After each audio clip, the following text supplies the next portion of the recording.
Oh, welcome to the Taphaven podcast. I'm your host, Eric. This is Nat. And Hi. gosh, the names do not match up with our real names. That's what got me last time.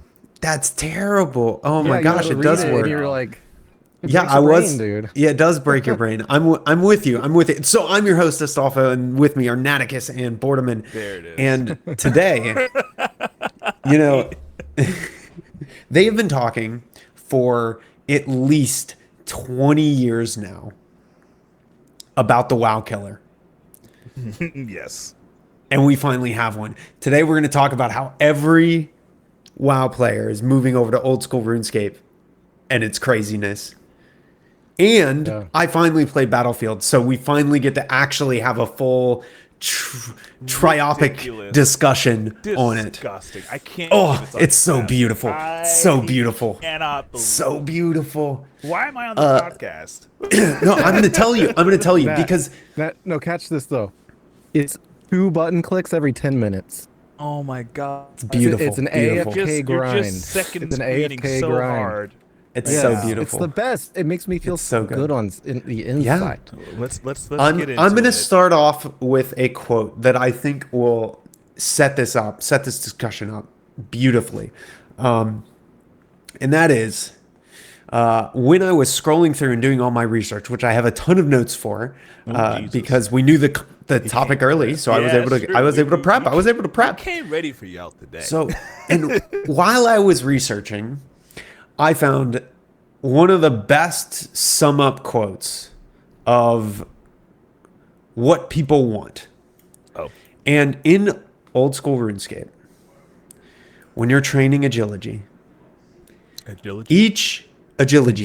Agility. When you're training agility, you have to do laps around tracks. Essentially, you got to train. And each agility lap. Not just tracks. Sometimes they're rooftops. Sometimes they're Yeah, pyramids. yeah. Sometimes they're pyramids. barbarian Sometimes, death camps, like a Spartan race. This But is getting scary. way out of hand. I need the analogy. yes, To finish. but this Redditor said it like somebody asked, "How come you would play this over other games?" And a great Redditor essentially said, "Each agility lap gets me closer to never needing to do another agility lap. Ever. The progression feels amazing. Each lap you do, you never have to redo that lap. That lap is permanently done and gets you one step closer to not having to do laps, period. But that lap, done. You never have to do that singular lap again. And I think that sums up beautifully like what gamers in general are wanting right now. And I think WoW kind of like is the epitome of some of the problems in gaming right now. So What are we pairing with this discussion there, buddy? yeah. So we'll talk a little bit about that. Obviously, we'll talk about Battlefield 6. And while we're doing that, we're going to enjoy our first non-whiskey spirit for the podcast. That's right. Not showing it up. We got a little Just bit have of the tip. Just the tip. just the tip. Okay, sorry. Just the tip. I just whipped out the full thing. Wow. There it is. So today we are trying the Courvoisier, Yeah. which I did look up that pronunciation, so hopefully I'm pronouncing it at least somewhat correctly. Our French partners can kind of Shame us. tell scary. us. Tell us that we're Yeah. stupid. Yeah. Call us stupid Americans. Yeah. Yes. No, that's all fair. But this. okay, there is something that bothers me about the bottle. What is What's it? wrong with the bottle? Okay, bud? so right on the front here, that might look like, a wax stamp. And it's like this perfect little Ooh. spot for a wax stamp. But Agreed. it's a sticker. Yeah, it is a sticker. I mean, I'm sure with the more expensive bottles, it is a wax seal. Yeah, if they do the same bottle, yeah, totally. That would make It makes a lot of sense. a little sense. Like, Unless this is the bog standard, which I don't know, but we'll get. dude, into have that, y'all obviously. seen the freaking like shorts and stuff, or where people are making like pumpkins out of glass? Yes, I have. It's insane. Some That's people, not like, it's crazy. crazy. It's It crazy makes me how wonder talented. so much. Like, this has to be manufactured. They're all the same. Can't be manufactured, right? Ridiculous. Well, are you guys opening and pouring? I have opened. Yeah. Okay. Yeah. Okay, You're okay, supposed okay. to, the audience, people of I the keep of forgetting, the okay. the clarification. The goal of this podcast is to talk about whiskey and games and other spirits sometimes, but we want to Oh. enjoy those spirits throughout the episode. So please pour one with us. And Enjoy. occasionally we talk about very it. important Oh. things or shows. Speaking of, there is a Yeah. very, very good Netflix movie that y'all will definitely, I think, enjoy, especially your I lady friends. I have a EY. feeling I know which one it'll be, but let's we'll save Are that. you talking about the K of pop? Yes, K-pop Oh, Demon man. Hunters. I knew it. Yeah. It has been all the rage We can in talk my about friend group. K-pop. Yeah, we can talk about it. Sure, why not? We'll talk about that later. Yeah. Yeah. We'll talk about that later. Yeah. Let's jump on. But for now, into- RuneScape and World of Warcraft. So you're talking about Yeah. how gamers want basically things to matter and not constantly be erased and make them having been pointless, basically. Yeah. Right? And so that's like a very interesting thing. In RuneScape, yeah, you get to 99 once and then you don't ever have to climb again. And it's not like, oh, your agility is now just done. You never care about agility ever again. Yeah, you can use shortcuts to get places faster. But now there's nothing new. That's not the case. They come out with new quests, new things that will use your agility level. So if you happen to already be high enough level, you already have the qualifications to do this new cool thing. And maybe what they come out with is a new mini game, for instance. And their mini games are really, really fun, like very active and engaging. And maybe it's a high level be required to engage in that mini game or something like that. And to reap those rewards. But yeah, the AFK nature of RuneScape is a very compelling side of it for people like me, though. Like, I'll just have it on while watch a TV show that I don't care about, or I actually was playing it while playing Battlefield 6. You know, just so backwards. it's 2 clicks every 10 minutes, man. I know. When you say that though, and you say I was playing it while I was playing another game, my brain immediately says you have too much time. Well, I mean, the thing is, what is it called? There are moments when you're doing something, and then there's downtime that you don't get to control. And in that downtime, you have, what is it, free cycles of your brain. Your brain's just like, there's literally nothing for me to do right now. I'm bored. And so those free cycles can completely distract you from what you're doing, at least when you have like major ADHD like me. So if I have something to keep me very barely engaged, when that other thing that I'm trying to do, like if it's work or studying or something like that, well, okay, never mind. Studying is a bad example. Studying is a terrible example. What are you doing? No. So like if you're coding something and you have to compile something, right? You have to wait for that to happen. Right. Now, it can take so long that you go and start researching something else online, And you or come back you to do it. something Yeah, else. yeah. You come back too late. You don't even notice that you are now Behind. problem, right? But if you do something extremely dull, like AFK fishing and cooking, AFK RuneScaping. yeah, then you have the opportunity to actually see the other thing happen because you're not using the same screen, you're not using the same device. You know, you gotta. Guys, point and let's click let's lay this out. I am maybe 10, right? I am in a library and I walk in. There's computers on the side. My mom has left me in the fantasy section so I can go ahead and find a corner, read a book, and she'll pick me up in like 3 hours.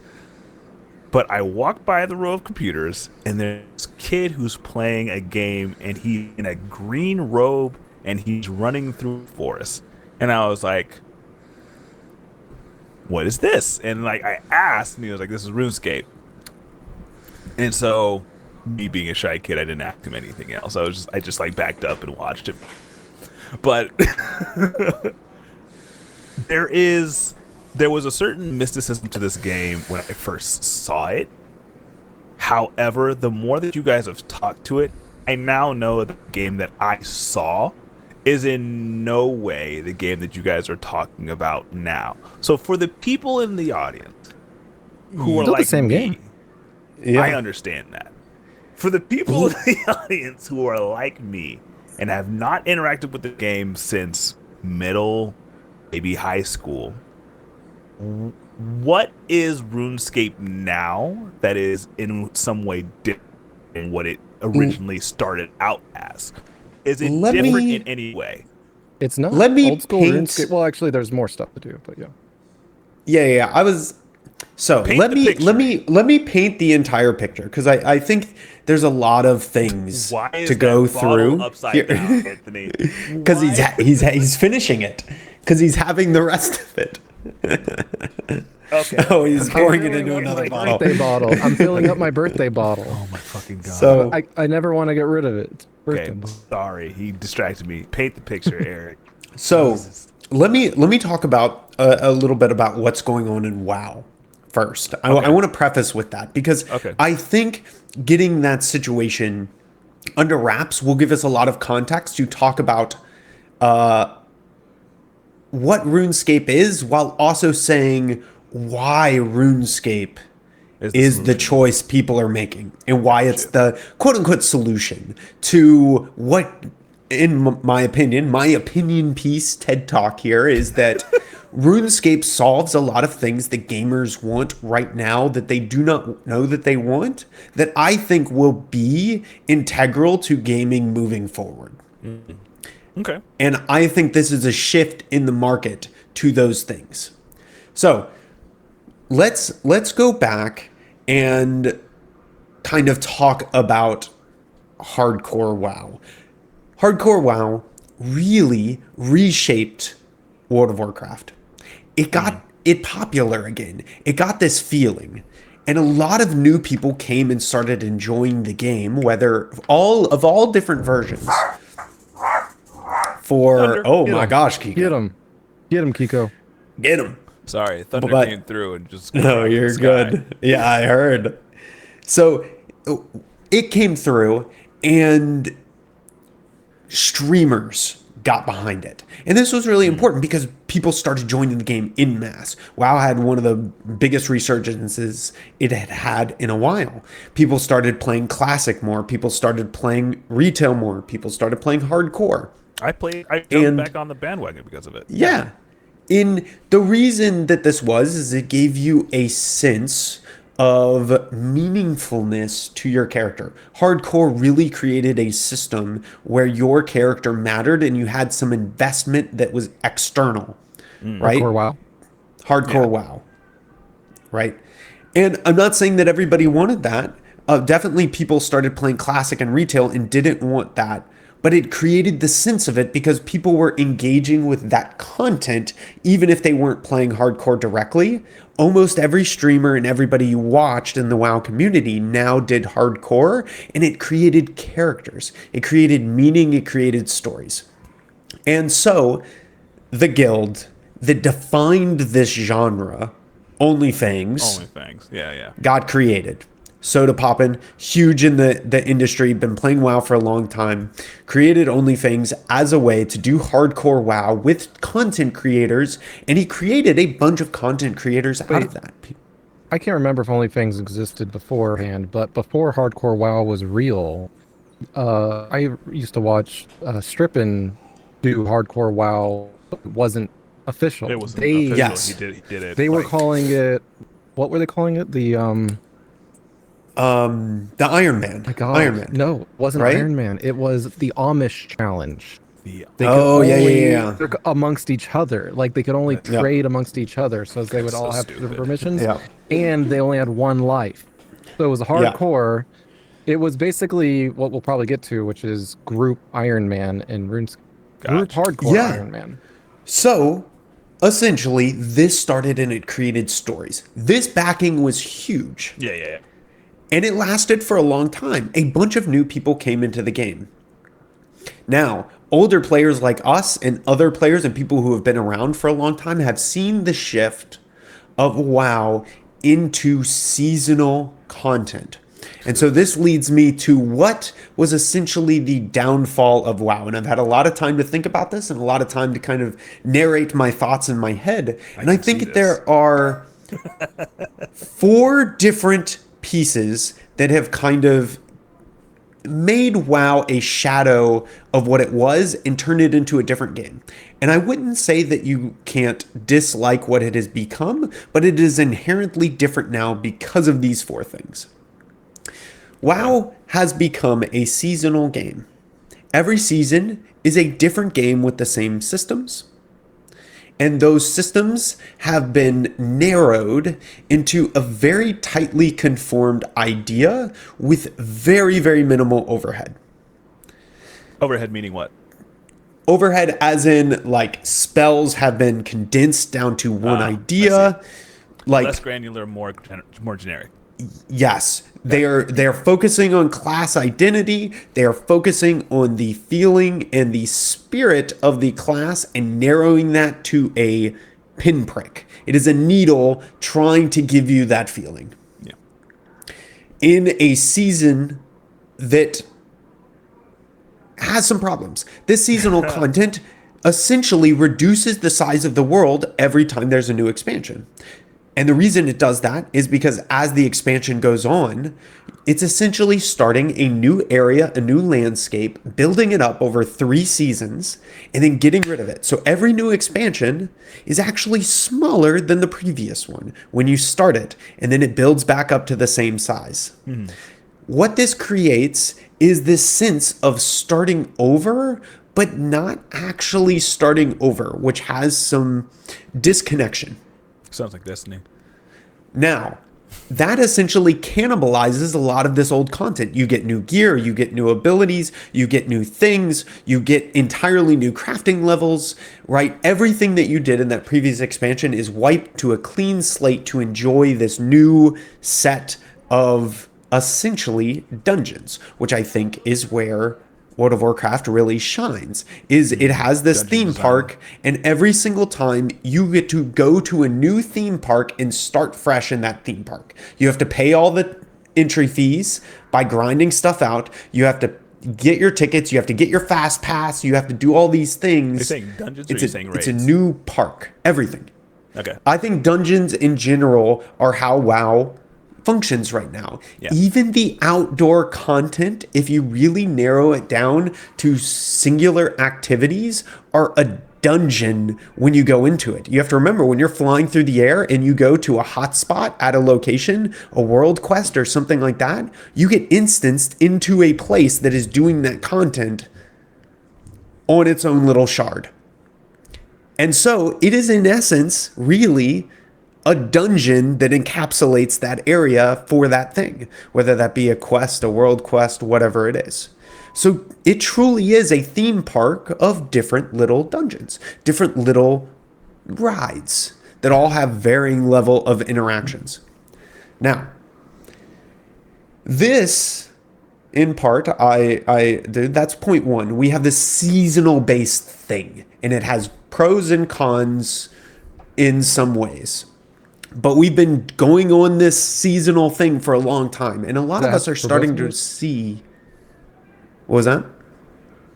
Sorry. Hello? What? Hello? Hello? Why? I can hear you, Anthony. We can hear you. We can hear him. Oh God! Ignore me. I hear myself delayed now, so I can't even speak. Oh no, we heard you normal. Yeah, we heard you normally. Just to be clear. So that leads to kind of our next point. Seasonal based content is kind of point 1.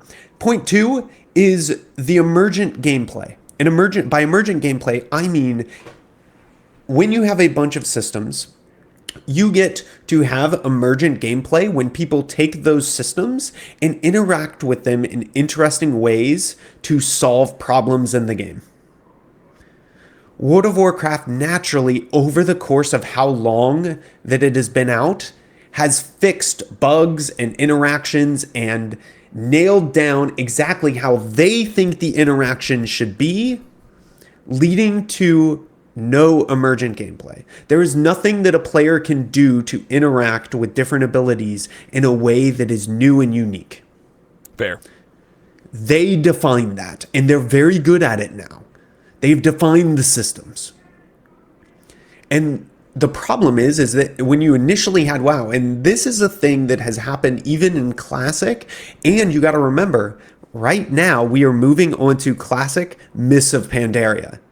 And here's the thing, Mists of Pandaria is well past what people think of as Classic and has already started doing super seasonal based content, the loss of emergent gameplay. And then what WoW has started to dip their toes into but not capture correctly is there is a lack of new content with old systems.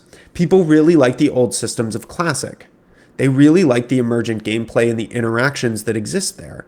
This has been proven time and time again because whenever Classic restarts, people love it. People go back to it. But they can only do that so many times. So only new people really get that fresh experience. And every time they do it, it's less and less.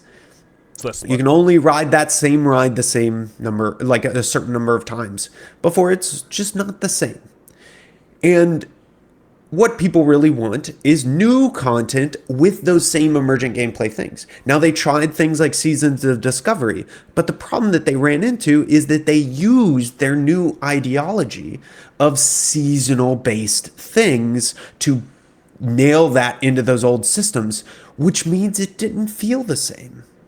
It didn't have this same level of interactivity. And the new things that they added did not leave room for emergent gameplay. They were solved situations at their creation by the company because the company is almost too good at making things perfectly the way they think it should be.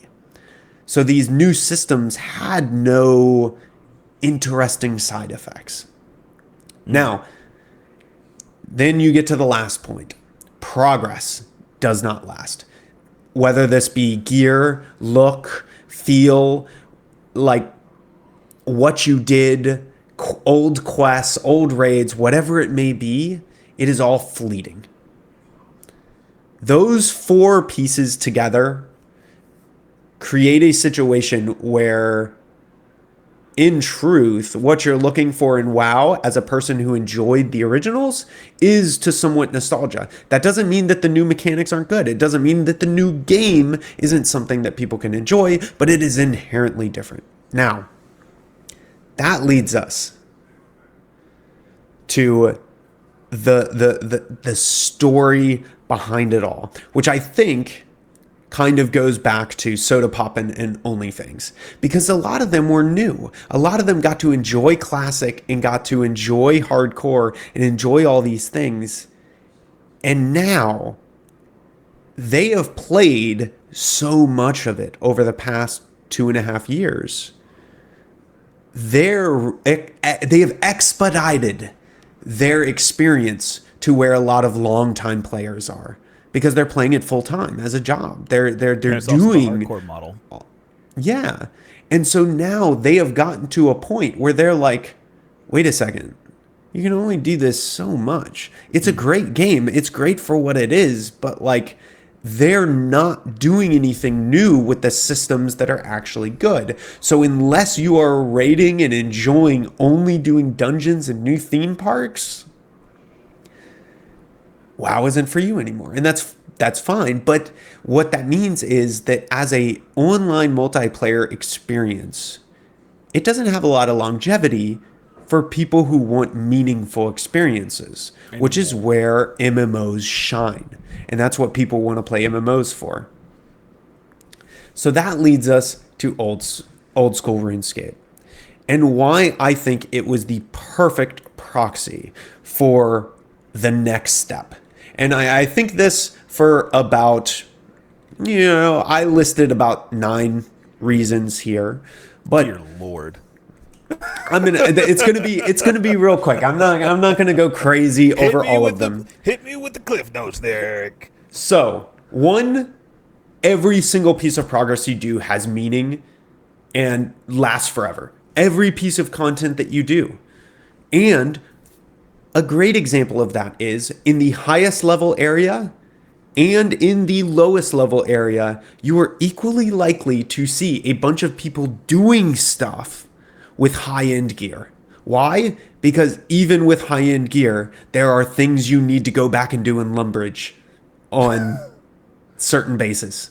Like, there are still things to do. There are still grinds and interactions and games strewn across this vast world. Now, this kind of leads to this idea. It's not season-based. Every time they release new content, it is permanently applicable to every character from that moment forward. People will be doing the new Varlamore content in 5 to 10 years. I guarantee you that content will still be worthwhile to do. Why do I know that? Because I am doing content that was released in 2011 that people are still, when I went and started grinding them, didn't matter what world I was on, didn't matter what server I was on, there were dozens of people there doing it with me. Talking in chat. And this was the case 6 months ago before RuneScape got a resurgence in popularity. Yeah, this wasn't even just because of the resurgence.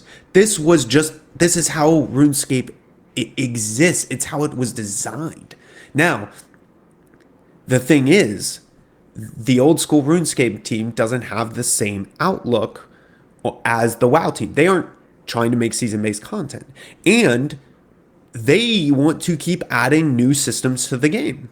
And these new systems inherently create new emergent gameplay, and people solve problems with new features that come out in interesting ways. The new Varlamore content, people are constantly trying to find and do and optimize and think about, oh, if I do it this way, I can do it over here in Varlamore. And that is super, super interesting. So it's meaningful. Every piece of content they do is meaningful. Anthony, it looks like I'm good. I see no drop network frames. You were dropping like mad a few. I see none. Okay, so it's for coming to us. I think stream is probably fine. I think the stream's fine too. Oh yeah, it should optimize that. Oh my gosh, I just spilled cognac everywhere. Oh my god! I'm really hoping that doesn't ruin my keyboard. We'll see. Oh, it poured on the keyboard? No. Okay. Do you need to quickly flip your keyboard over? No, it wasn't. I'm hoping it wasn't that bad. Yeah, so in the meantime, so Nat, for you, like, one thing I think you would enjoy if you ever played RuneScape would be, first would be ideally the sense of like discovery, right? Where you go into with no guide. There's like an activity recommendation thing that if you don't know what to do, you can just like click on it and it'll be like, go do this quest or something like that. You just go and explore and do stuff. Would ideally be fun. But then I think you would probably enjoy the self-awareness of the quests. There's unique quests. There's quests that they've made, but there's also quests that are Romeo and Juliet. Literally, it's called Romeo and Juliet. You know, and they don't try to recreate it. Never mind. They do a parody. Yeah, no, it's open. It's in what is it called? Open license or whatever. It's in the public. It's old. It's old enough to be used. I think it's usually 25 years for something like that. Yeah. Mickey Mouse. And that one, Mickey Mouse is like, what is it? I think they most recently did one with Humpty Dumpty fell off a wall. Turned it into an entire quest chain. Disgusting. So like they just have funny stuff where it's like usually I'm skipping through dialogue and storylines and stuff because I don't care. But this stuff, it's like, actually that was kind of funny. Like, holy crap, I'll read that. You know, read quest text, right? No, I don't know what that is. Yes, I used to read quest text and follow quest lines within WoW. It's the reason why I played it the way that I did. So that's a like, very Here's the interesting thing. about Storylines. RuneScape is it is very old school that way that if you don't use a guide, you're gonna be challenged quite a bit by the quests, Yeah. especially like the treasure hunting stuff and whatnot. The most popular streamer right now for Old School RuneScape is doing a no quest guide quest cape. and he has no His experience chat with is it. emote only. He was a WoW player. He switched Okay. over. Okay. He's doing Old School RuneScape. He's doing the quest cape with no help whatsoever. He's just using the in game. And the thing is that like I would recommend a guide to most people just for the sake of time, honestly. But if that was something you were interested in, the quests are the best quests in all of MMOs, in my opinion. I don't think it It's even a pretty comes cool close. question for anime lovers. If you would go back and rewatch Naruto or Dragon Ball Z, not Kai, Just Dragon then Ball yeah. Z. Yeah, if you would go back and watch one of those older animes that are way slower, Then you play. don't you would probably, don't use a guide. You might have fun without a guide. But if you Yeah. would rather watch Dragon Man. Ball Z Kai, But Kai You is should so probably use a guide. good. Why would you Kai do is good. that? but it shortens Well- it, makes it easier. Yeah, Kai it just also shortens it, shows but you get the being story. actually brutally murdered. No. Kai during the does? sil- during yeah. In the original Dragon Ball Z, it's edited in the American version. Yeah, I was about to say, American unless version. you're like me and you were torrenting the old Yeah. Japanese version, you missed that. Yeah, you don't see Krillin getting flipped over Yeah. and over on the horde on Yeah. Oh, anyway. But Spoilers. so it's like it's such an interesting experience, lasting, meaningful progress, and then it's a sandbox game. It's not a theme park, so you can choose to do any of the things that are fun for you and choose to not do any of the things that are not fun to you, and you will get thousands of hours of gameplay.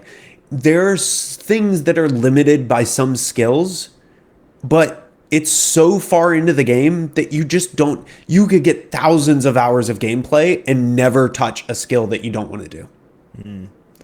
And this is true even for the combat skills. There are people that purposefully do level 1 combat runs for just skilling and doing other things and questing and stuff like that. So like, And you can play for free. and it's in, yeah, there's some guy did a free to play like 100% of RuneScape, and it was like 3,000 hours worth of gameplay. Now, would you want to do all 3,000 of those hours? Maybe, maybe not. But like, there's 3,000 hours of stuff that you can do that is all just like new It stuff exists. for entirely for free. I do So it's like- distinctly remember being at a point playing free to play as a young teenager, or I don't even know if I was a teenager, I can't remember. And getting to the point where I'm like, hey, parents, I please have a membership to this video game. And they're like, what? It's a game, blah, blah, blah. They tried out for free, and then they ended up playing the game way more and way longer than I ever did. Yeah. I was about to say, your dad is famous on RuneScape. famous. Wait, not still, is he? Royalty? He definitely used to be You like. you have to remember the people that were on the top 10 back in those days are still like referenced now and then for certain things. And so you can find your dad's gosh. username and Oh figure out like he my has God. accolades to him on the forums So to this there's day. there's actual lineages within. Yes. And so this leads me to a story that I want to tell, because in my research for this, because I was interested, I stumbled across a video. And this video is oh gosh, oh no. Oh no. Oh no, are the keys not working? It started double pressing. No, guys, Erik loves this keyboard. Like, I is- some alcohol in it. I did. He did. You didn't unplug it. I did now. The first thing you do when you spill liquid on a device is unplug it. I didn't think it didn't. It looked like it was all surface, and I didn't like get a lot on there. Bud. Did you at least Okay. flip it over? I am now. Look. I'm doing all these things now. Okay. Look, Erik is trying to do so much right now. I'm doing all of this is happening. Look. As we how, speak. How about this? Take care of your keyboard because that thing is dope, and I know you love it.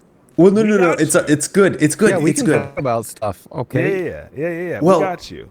So I already Okay. have this teed up, and this is already good to go. Okay. So there is a thing called the Falador Massacre. Falador Massacre metal. Yes. And Bang. I will preface this by saying there are items in RuneScape now that are worth up to 6,000 real dollars. Right?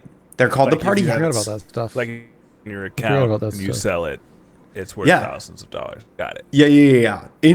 That's just equating. So the bonds, like if you aren't doing Iron Man mode, there are things called bonds to buy memberships, and you can trade that for in-game gold. Very few people don't play the Iron Man mode, but it is what it is. You can essentially pay for gold in that mode. If you were to pay for the amount of gold that these party hats are worth, it'd be about $6,000. So this guy. 6,000? $6,000. Jesus Christ. This event was called the Falador Massacre. This notorious guy back in the day had a house party. He was the first person to get 99 construction. And in doing so, he threw a house party. Everybody online that day came to his house to check it out. He was the first guy with 99 house. The second place guy was only at 94, so he didn't even have all the stuff that you could make in the house. So like everybody went to this guy's house. One of the things that they had was a portal that had some fun party trick type of things. So everybody went to this guy's house and hung out, and he had this huge party, and it started to lag and have problems with the server. Now, because of that, it was taking people forever to do stuff in the house. So he was finally like, sorry guys, I gotta kick y'all out. So he kicked everybody out of the house. When he did that, there was a bug in the game with a housing item that would allow you to duel other players in the house. This would set a flag on your character that allowed you to PvP inside of the house. That flag inside of the house would make it so that you could PvP and you wouldn't lose any of your stuff. You'd just PvP and then you'd be at like 1 health and then you'd spawn outside of the little barrier for it inside of the house. But it was the same flag that told the game whether or not you could PvP in general. He kicked everybody out of the house and there was a bug. So some people had that PvP flag turned on. And back then, that PvP flag enabled you to do PvP. It didn't enable you or limit you to who you could PvP. You could oh wow. That's fucked. Thousands. Where is this going? Thousands and thousands of players were massacred in Falador when they were kicked off of that thing. People were killing people and grabbing their loot. Other people were trying to grab loot and get out. Other people were grabbing party houses. Oh god, that's so funny. Thousands of God, people Josh. lost everything. Everything. Because in RuneScape, if you're in the wilderness and you're in a PvP mode, you drop everything but 3 pieces of armor. Yeah. You I get to know keep about that 3. part. But back in the day, there was no keep 3. You dropped everything. So they dropped everything. People brought their best armor and their coolest items to show off at the house party. You guys had an equivalent of the Night of the Long Knives. One of the best PvPers and the guy who essentially defined PvP of that era was one of the friends of the guy at the house, and he was one of the people that stayed in the house.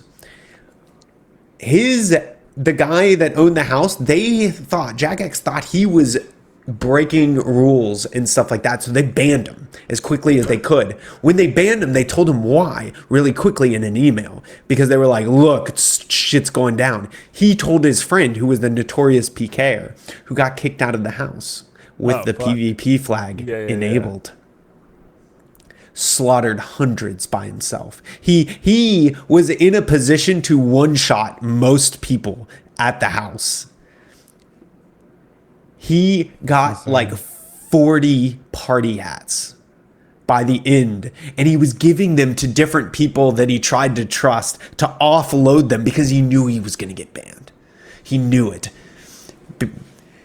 It was the Falador Massacre is what is it called. It is an event like the infection event from classic WoW that defines gaming. People look at this for like how to code games and how to avoid bugs.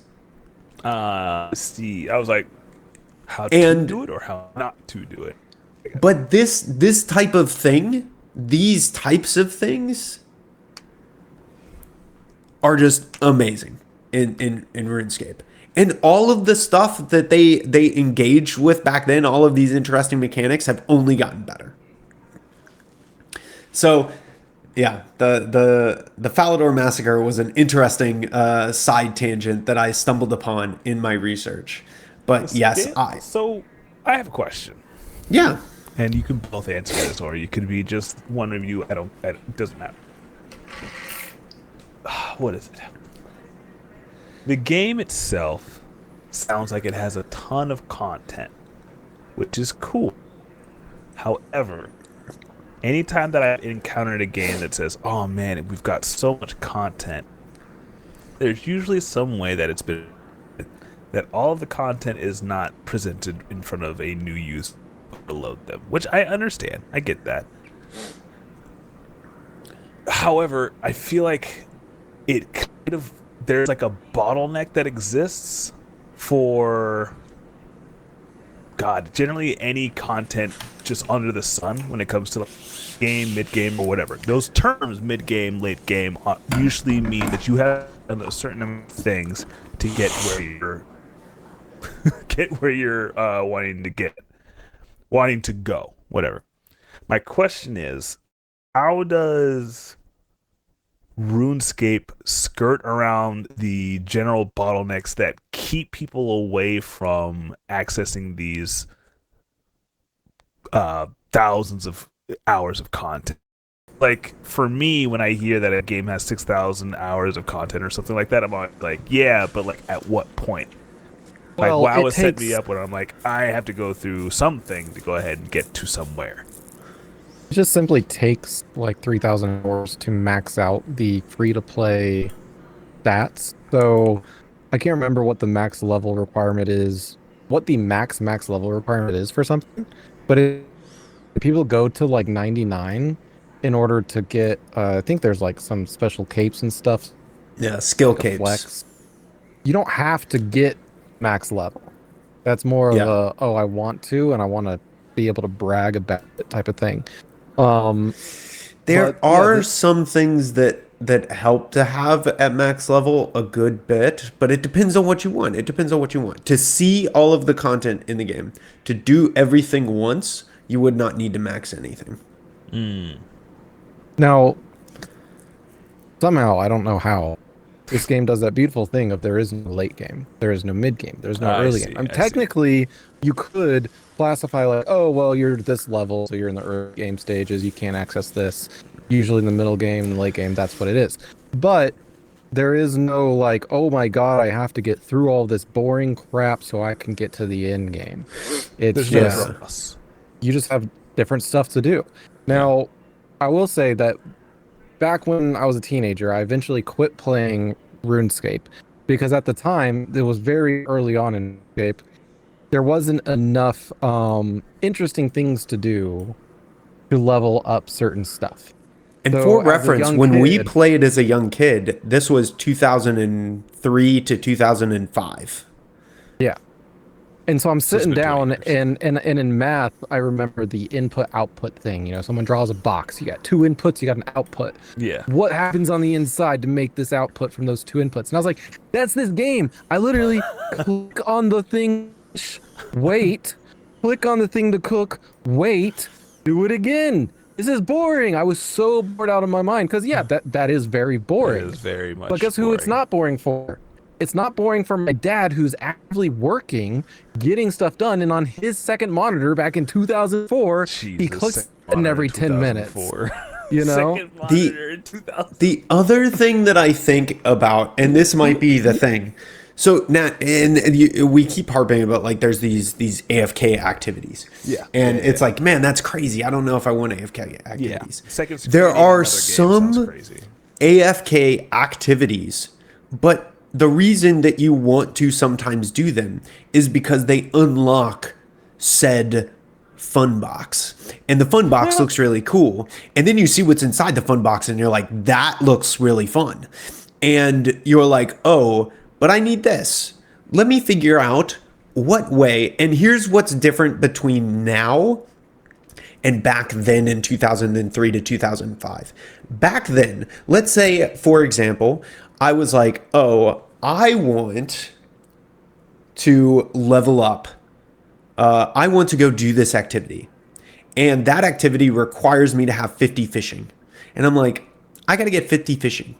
In 2004, you as young Anthony would have to go, oh, I gotta go fishing. I gotta walk up to the river, click on the box. Wait. Okay, done fishing. Click on the box. Okay, bring those back to my bank, go back to the box, click on it again. Now, today's world, you don't ever have to do that if you want. You can get 50 fishing in 50 different ways, and all of them have varying levels of interaction.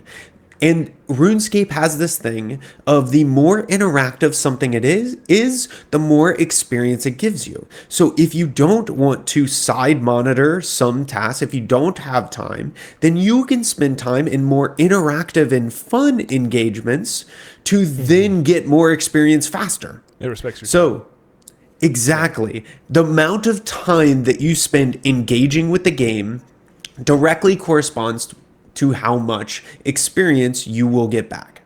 The funny Makes thing sense. is, there's these guides for hardcore Ironman, for Ironman in digital. And in case we didn't mention, is someone playing the game and they can't trade with anybody. They can't pick up anything that someone drops. They have to play it basically single player mode, right? Yeah. But you could still interact with people and die and stuff like that. I was about to say, there are some exceptions to this. This doesn't exclude group dungeons. It doesn't exclude raids. You said, yeah, group Ironman, right? Group Iron Man. No. Even for normal Ironmans, you still get to participate in group content. You just cannot pick up stuff that isn't yours. Okay. So you have to do the group content and you get your loot, and that's what you get. Comparatively to like other people who could do a raid and like share the loot from all of the different people who were there. No, I don't think I've ever done a RuneScape raid. But before we get talking about, Joke, I can't remember what I was saying before we got to the buddy. Oh no. completely lost Well, it. while you think about it, I was gonna say like a lot of this, it's like accessible, flexible. You can play it on PC, you can play it mobile, you can do it as a mobile only game. There are tens of thousands of people playing it on mobile only, and people have completed super hard challenges on mobile. So the phone. entire game is doable, right? And the amount of depth you have is surprisingly complex. The combat is not as simple anymore as just clicking and waiting. A lot of people remember the olden days of RuneScape where some things were just clicking and waiting. And the extent of what you could do was activating a prayer, clicking and waiting, pressing on a prayer pod every now and then. Nowadays, the emergent gameplay, the engagement of different systems, the Old School RuneScape team is like, oh, that's awesome. We're going to encourage this and teach people this with new bosses, new dungeons, new mechanics that help facilitate these more complex mechanics for people who want to engage with them. And so Yeah, I have now like you a have bosses that are entire DDR maps. Like there are literal like things where you're like, okay, on the beats 4 and 5, I gotta do like click here, click there, click here, click there. Okay, now I have to activate this. Now I have to activate that. Now it's like, oh, now it's a hard one. I have to switch between 3 different prayers based on what he does randomly while doing a little dance between these areas that don't have fire, right? And Interesting. and those types of things aren't entirely apparent when you first start the game, but the more you uncover, the game introduces you to more complexity at a very even, nice pace, so that if you're a new person who has never engaged with RuneScape, when you get to those complex mechanics, you're ready for those complex mechanics. Yeah, I got introduced to it very recently when I unlocked the flying map or whatever for the stone crab. Oh, I yeah, yeah. had to train with a knight, and a knight would change his prayer occasionally from protect from ever he's protecting from to protect from what you're doing. So like suddenly you Yep. can't move them, right? And now you have to switch, otherwise you do no damage. I have to go and put on a staff. I have to make sure the right spell's being cast because the default spell was like my weaker spell and I wanted to use my strong spell. And I had to go and switch my prayer from being a prayer that makes me stronger with my, melee weapon to being stronger with my my magic. So Yeah. Match. Yeah. So I had to like properly pay attention. It wasn't just like, oh, every now and then heal, which is what it used to be a bit. Yeah. Now I did remember a testament to all this is in Iron Man, there's these really great guides for doing an Iron Man where it's like, this is the way to do it. Okay, you're gonna have the least downtime. It's not just gonna be efficient, but it's gonna be fun. And you're gonna go through all these quests. Just gonna be a good time. And when I was looking for AFK content to do, I couldn't find it in the guide. Like there is no like, oh, just do this boring thing. You only do like interesting stuff. Oh, And that's we gone. lost him. Yeah. He's gone. He's gone. Yeah, it's interesting. While we wait for him, the most efficient content is never the AFK content, and they do that on purpose. Like Now- I said, like they measure it, like actions per think minute it's- equates to XP back. Different for non-Iron Man though. If you're not an Iron Man, I think sometimes the most efficient and fastest is spend gold to buy the thing to very Yeah. quickly go from bank to this spot to do the thing. 100%. That's so boring. Like, who Yeah, wants to yeah, do yeah. that? I don't think, and here's the thing, I don't think a lot of people, unless you're doing purely PvP, a lot of people do Iron Man, Group Iron Man, Ultimate Iron Man nowadays. The only reason to have a main and do main only content, in my opinion, is if you only want to interact with the PvP. Because the PvP, like, you want to get your stats to the exact place that you want to get them, and you want to do that as quickly as possible, and then go fight people in the wilderness. Well, Right? Or fight people in arenas. A brand new player, unless they're like a hardcore, shouldn't do an Iron Man. They should just play normal. Oh, poll I on see what you're Reddit. saying. Yeah, Yeah. I could see that. There was a poll on Reddit where it was like 100 people said do Iron Man and 300 people said do normal. And it's like, I agree with that. It's just, I think I could see that. But it does allow you the luxury of being able, if you find there is something you want to do that is locked behind a whole host, like let's say there's a whole skill and you have tried all of the content for that skill and you're like, I just don't like any of the content for this skill. Being able to just buy stuff solves all of that for you, essentially. Because if you have enough money, you can buy all the stuff to make it and click through it really fast. Like at the end of the day, you can max if you had infinite gold, it takes less than like 40 hours to 99 every skill. And 99% of the time, you don't need to 99 every skill. Oftentimes you're like, oh, I just need 70. And 70, if you have infinite gold, you can get 70 in every skill in almost 2-3 hours, you know?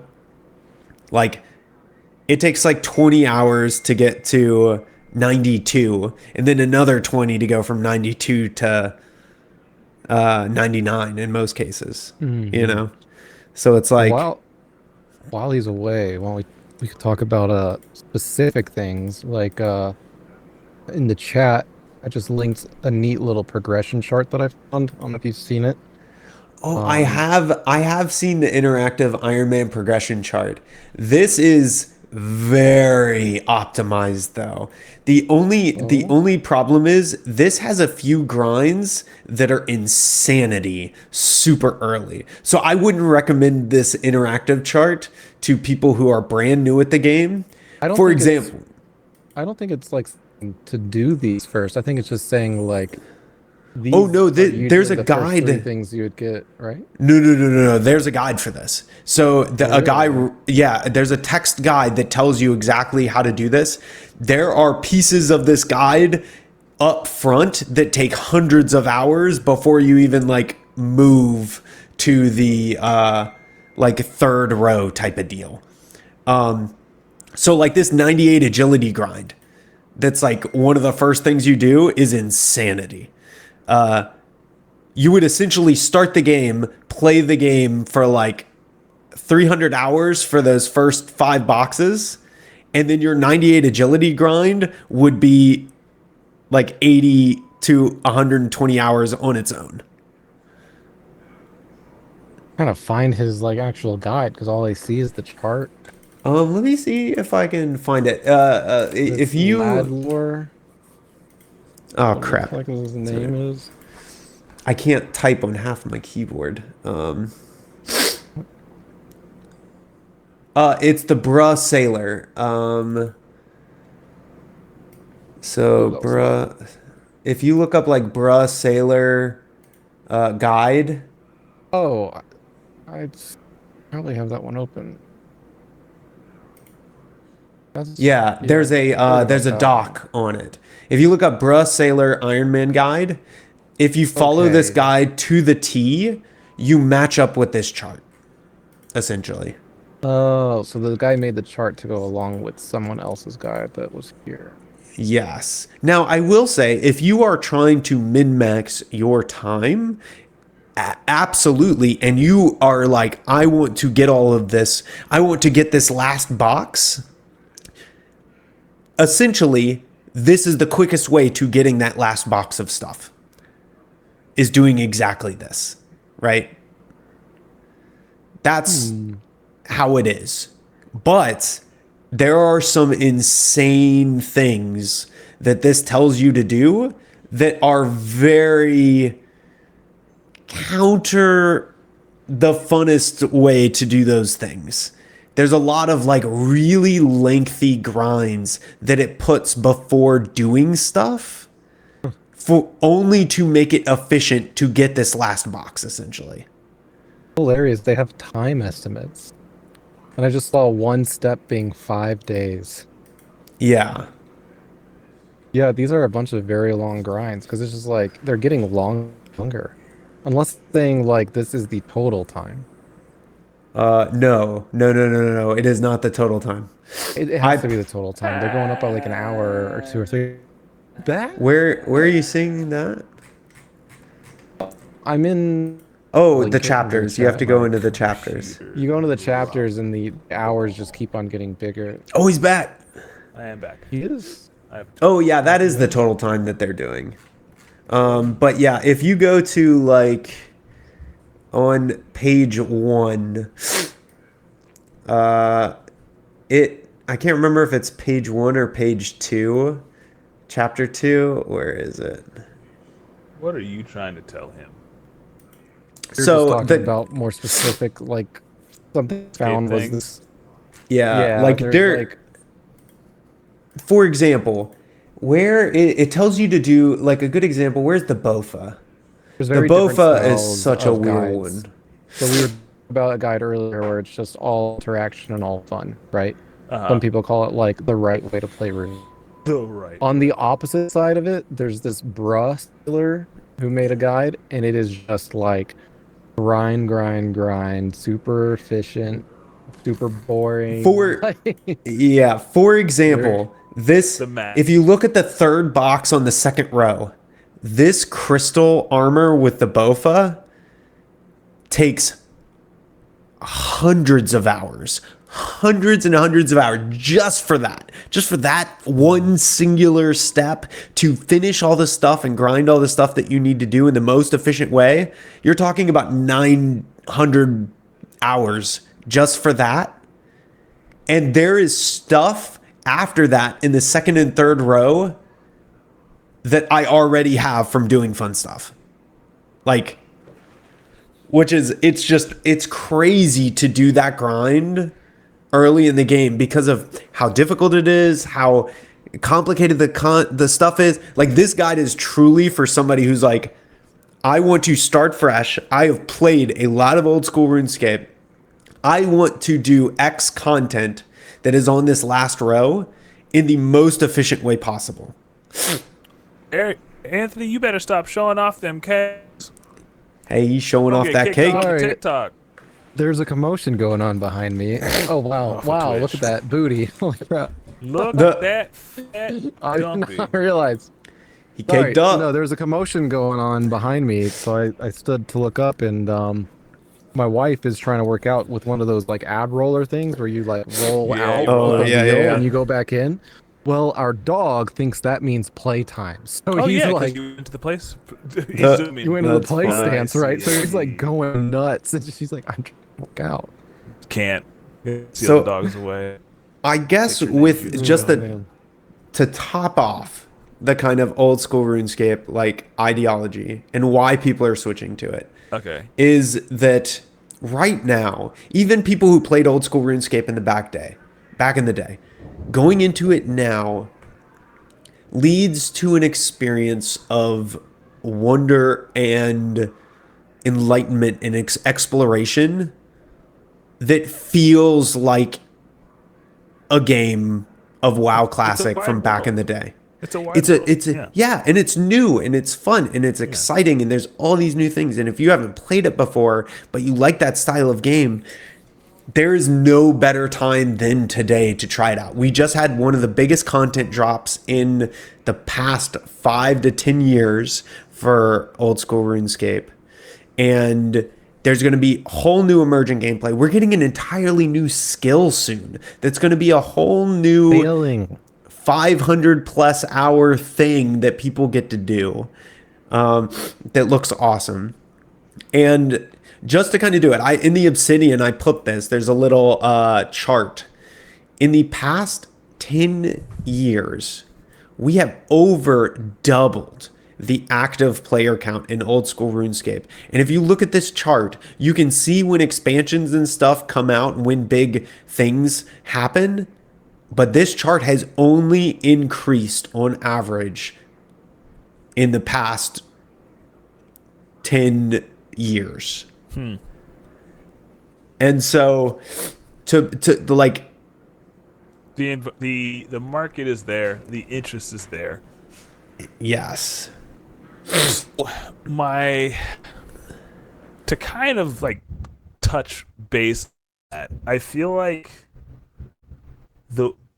I do think that games like RuneScape are going to become the new meta of enjoyment for a lot of people. I don't think it's just like financially based on just like how the world is doing as a whole, but I think just in general people are kind of over this this content overload that exists. Sorry, not content overload. This what is it called? Seasonal non-permanent Yeah. No, content. this oatmeal. Like you get a ton of it, yeah, but it doesn't taste like anything. You don't get Yeah. any. There's no jam in this. There's no granola that makes it tasty. Yes. It's just you get the oatmeal. It's and there's a lot of it, but And, it doesn't and do that is my closing argument. I think the gaming world and the market and the people, whether they truly are seeing it yet, I think they want permanence and meaningful progression in their games. Yeah, And And I think there's a dozen different ways we're going to see that done. But I think people are starving for it. We haven't had it in decades. Now, because I honestly think people have been getting it. I think they've been getting it in different places and in smaller. I don't think I don't know that they have. I don't know that any of the big, popular, long-standing games have given them that. I don't think we're seeing it in seasonal games like Valorant, League of Legends, things like that. I don't think we're seeing it in Marvel Rivals or first-person shooter games. I don't think we're seeing it in the AAA titles. We're not seeing it. I'm sorry.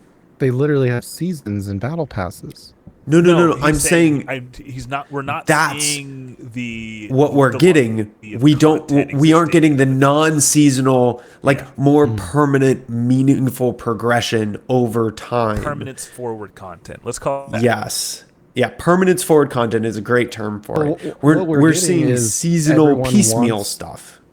Everyone thinks that what Fortnite did is what everyone has to do. So Yeah, it's and I agree, and we've seen that on every scale, from AAA all the way to indie developer, have kind of they've picked that banner up and they've carried it for the past 10 years. It's quick money. It's like how so many watch a show, and they won't watch the show unless it's over. And the show that they really want to watch is a show that has a beginning and an end that is already pre-planned. There's no 20 seasons of this show until it falls out of popularity. It's just it is the length that it is to tell the story. And getting those forever shows in gaming. But the end game, right? So StarCraft 2 came out and then it had 2 expansions. And that was something that was a really good model that people really enjoyed, because you had the first game and it would be as it is for 2 years. And then you get a really good expansion. And then 2 years later, a really good expansion. And then it's done. And you hope that someday, maybe, they'll come out with a sequel. But if they don't, that's fine. And I think that's what people are feeling. They want things, like you were saying, more permanent, or this is the game. Not, if you're away for a week or two, you're going to have missed out on everything. Yeah. Using the FOMO thing. Yeah, I think 100%. I agree. I think this is what gamers are starving for. Yeah. And I love Old School RuneScape for showing us that. And I love that we have a ton of people, big names in the streaming community, who are proving to their audiences that that is what they want. And we can see that by the numbers. I mean, we have increased since this shift from World of Warcraft to RuneScape. There have been the average has gone up by over 50,000 concurrent daily players. You know how that one game, World of Warcraft, is finally coming out with player housing? Yeah. For 19 years, RuneScape has had player housing. Yep. Since the massacre of Falador. Yeah. You know what game is trying to Yeah. Go ahead. I was going to say in a second, we got to talk about Battlefield 6. Yeah. But before that, I was going to say we have a game that Anthony likes to talk about a lot.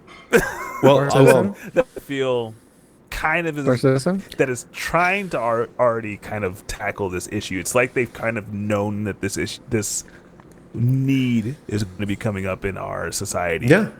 Anyway, I would not be surprised if their numbers start going up as well, as people trickle out of these echo chambers of games where it's just it's the same thing over and over and over again.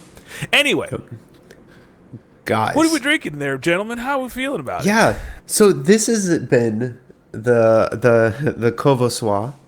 What? Courvoisier. Oh. The Courvoisier. So this is a Apologize, VSOP Apologize. cognac. Aren't you like French? Like far enough? I far am back the enough, most. Erik? I am the most French. Yeah. I'm like Jesus 20% French. Courvoisier. It is a VSOP cognac, and What does that mean? so the cognacs do a very weird. Oh my gosh, half my thing is broken. So we essentially have different age statements, okay, like okay. like whiskeys for cognacs, and so you have VS, VSOP, and XO. Now it used to be that VS was like 2 years, I think. VSOP was 4 years, and XO was 10 years. But recently they actually changed that. I think it was like 2017, 2018. They dropped the XO from 10 years to 6 years or 8 Oh, years. damn, One of the they two. don't even age it out to 10 years anymore. Yeah. So we know that the youngest cognac in this bottle was 4 You're years. saying it wrong. What am I I saying? just used Cognac? Google. Cognac. I've said Cognac. it correctly. If you listen to Cognac. Google's Cognac. pronouncing it, it's Is cognac, not cone. There's no safety cones here, bro. there's no safe So cognac, there, homie. cognac. So for the cognac. So we are looking at a 4-year minimum age cognac, and a cognac is a type of brandy. So brandies are any fruit-based spirit. So they take a thing like a wine, essentially, not exactly the same, but similar, and then they distill it. So cognacs are a distilled grape brandy, specifically from Cognac, France. And so for it to be a cognac, you have to be from Cognac, France, from what I understand. I think there's some legality rules about that, but my brandy knowledge is definitely not as savvy as my whiskey knowledge. So, and I can only type with half a keyboard, so I can't fact check myself, so suck it. Wow. Our fans, our wonderful fans. How could you say that? Go ahead. But yes, yeah. And so this particular one is very, very interesting. Cognacs are typically a little bit on the sweeter side, but I find that this one does have some oaky flavors to it. It has some wood notes and some tanninness. But Gingerbread and vanilla? That's what we're supposed to be getting? yeah, I kind of get. Yeah, I I'm don't surprised. get. I don't get the gingerbread as much. I get like ginger spices, but only a little. Gingerbread. But most of what I'm getting Dried is- apricot, not apricot, just dried.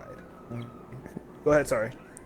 yeah, I get some like grape raisin style notes typically of cognacs, and I get that here. I get like a raisin wood kind of combo with maybe a little bit of like white grape sweet bitterness type All right. of deal.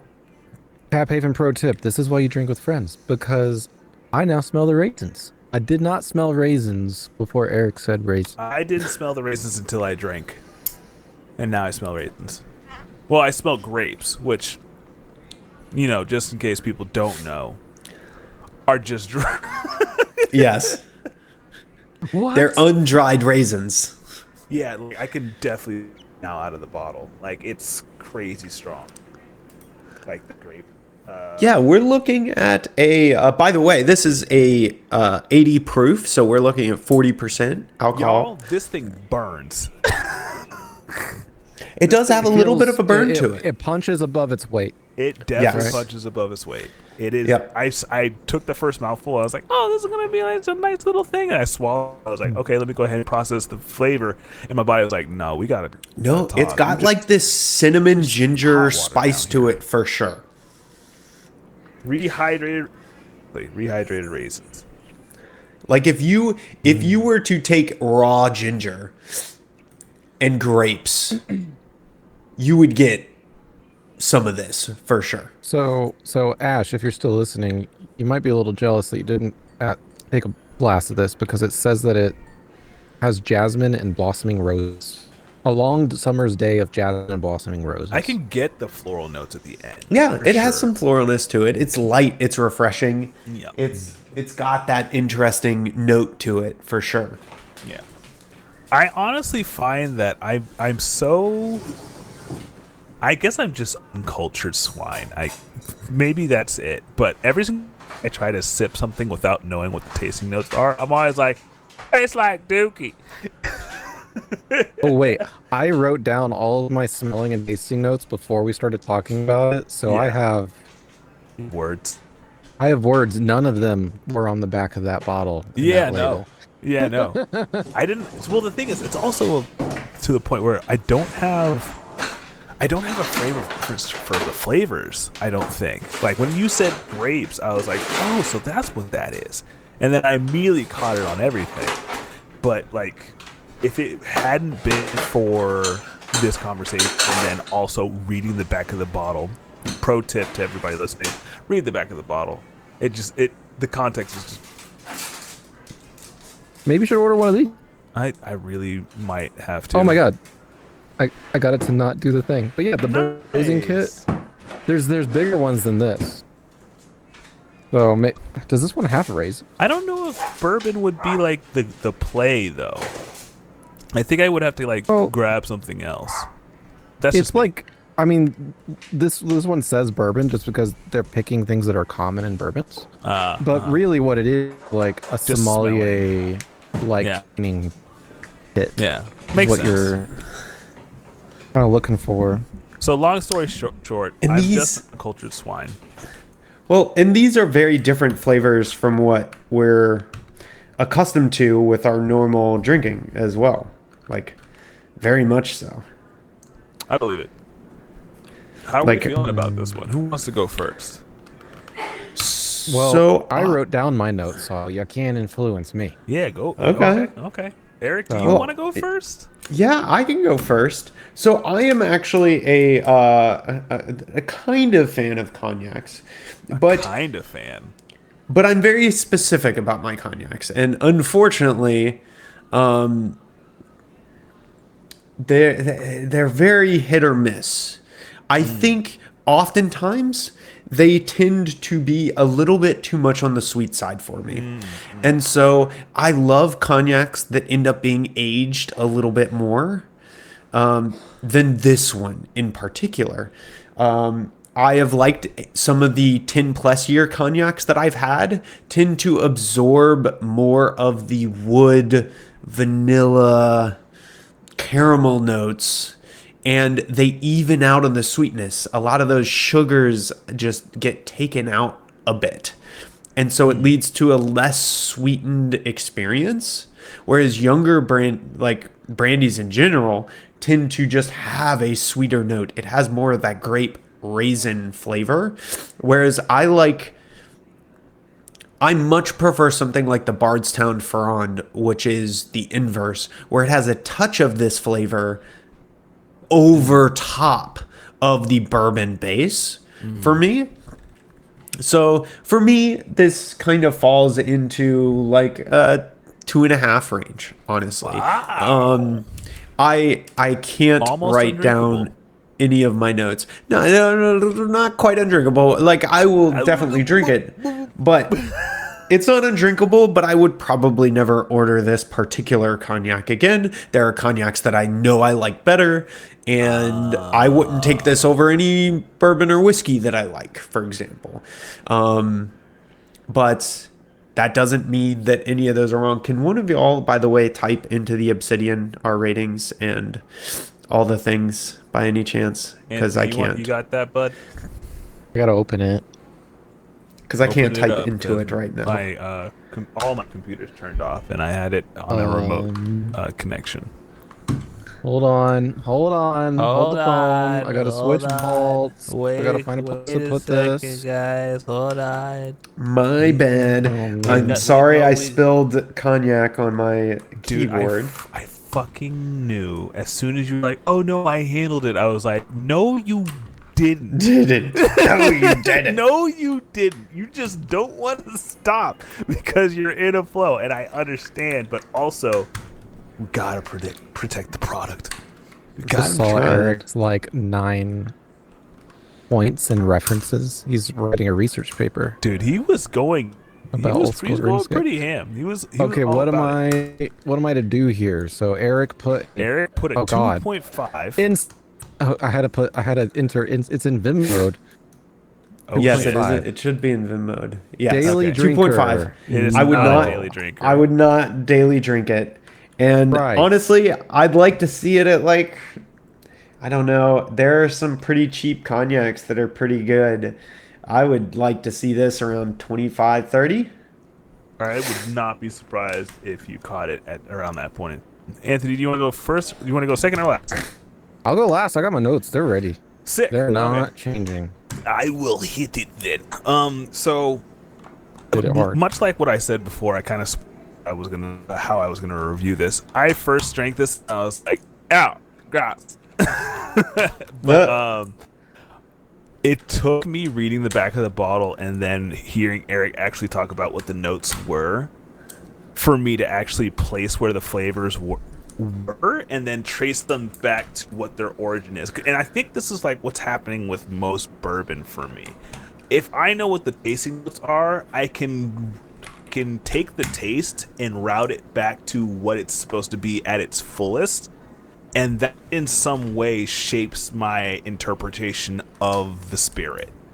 Like, as soon as you told me that it was like white grapes and that there was gingerbread in this, I was like, oh, okay. And then like with the vanilla, everything made sense after a while, because I was like, oh, vanilla tastes like this. Gingerbread has this element to it, so that's what I'm catching here. And then the grapes is literally just the entirety of the rest of the spirit, in my opinion. There's a whole lot of grape profile in that entire spirit. That being said, this is one of those drinks where, spirits that I would probably only put in a mixed drink if possible. The only reason I say that is because I feel like it is so sugary and so sweet for me. Like, I sipped it the first glass. I'm on the second one and I only poured like a half shot, like if that. And my head already kind of hurts. And this only happens to me with like really sweet white wine. So I know for me, high octane sugar like this doesn't treat me well unless I dilute it with something. So I would definitely have this with something like a seltzer water or something to break it down or pull the sweetness down so I could like actually enjoy it and not want to rip my skull off. This is a 3.5 for me because I liked it, but I would much rather have it in a mixed drink. And I not daily drink this. Buy this for $30.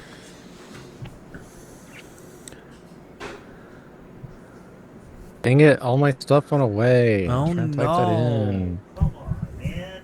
Ah, No. hey, crap. What is this? Where did this browser window come from? They navigate technology.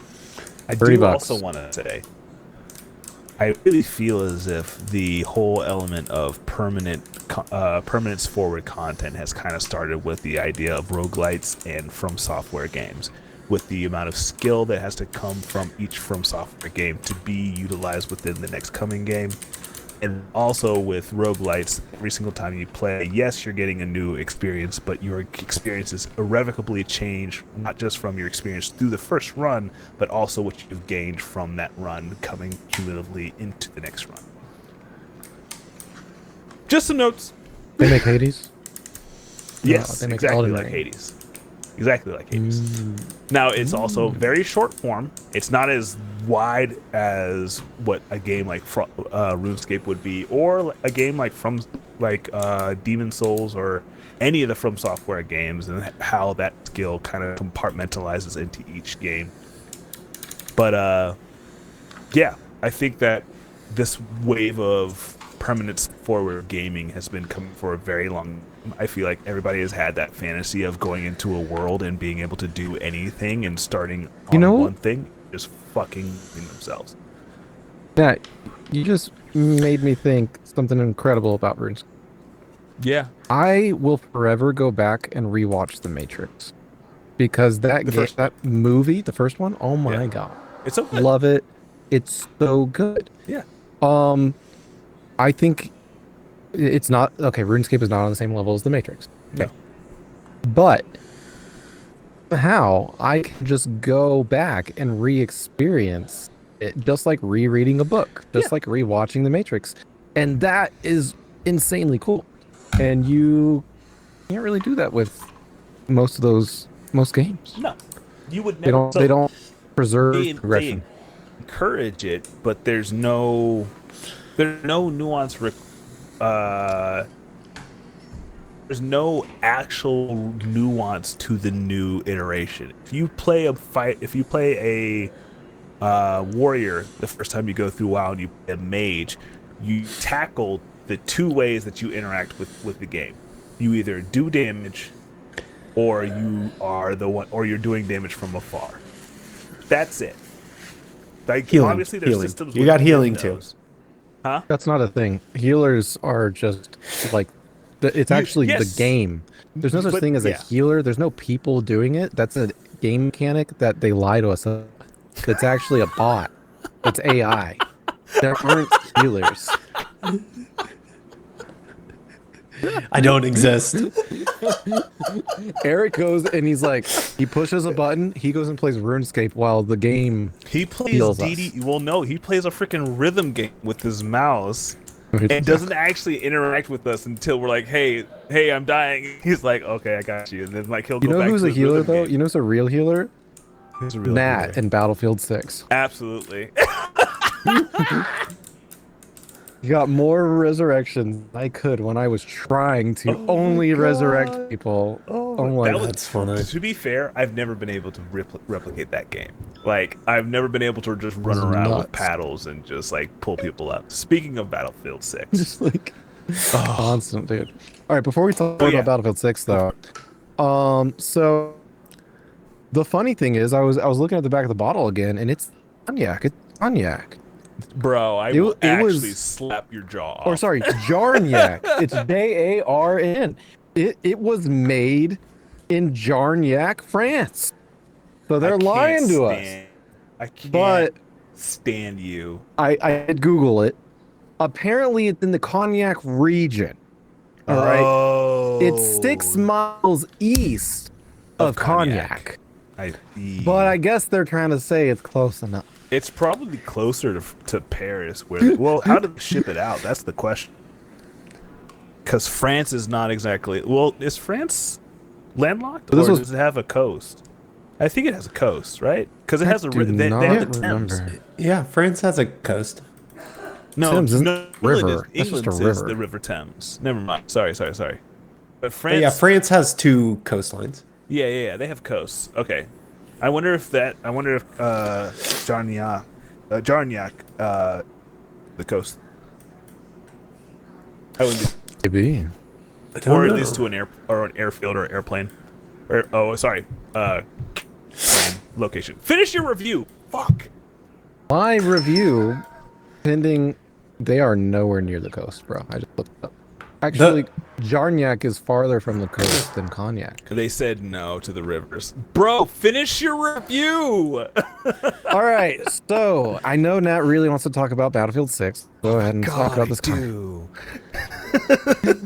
So, this is the darkest Cognac I've ever had. They're usually super light and bright, at least in my experience. So I was surprised by that, pleasantly.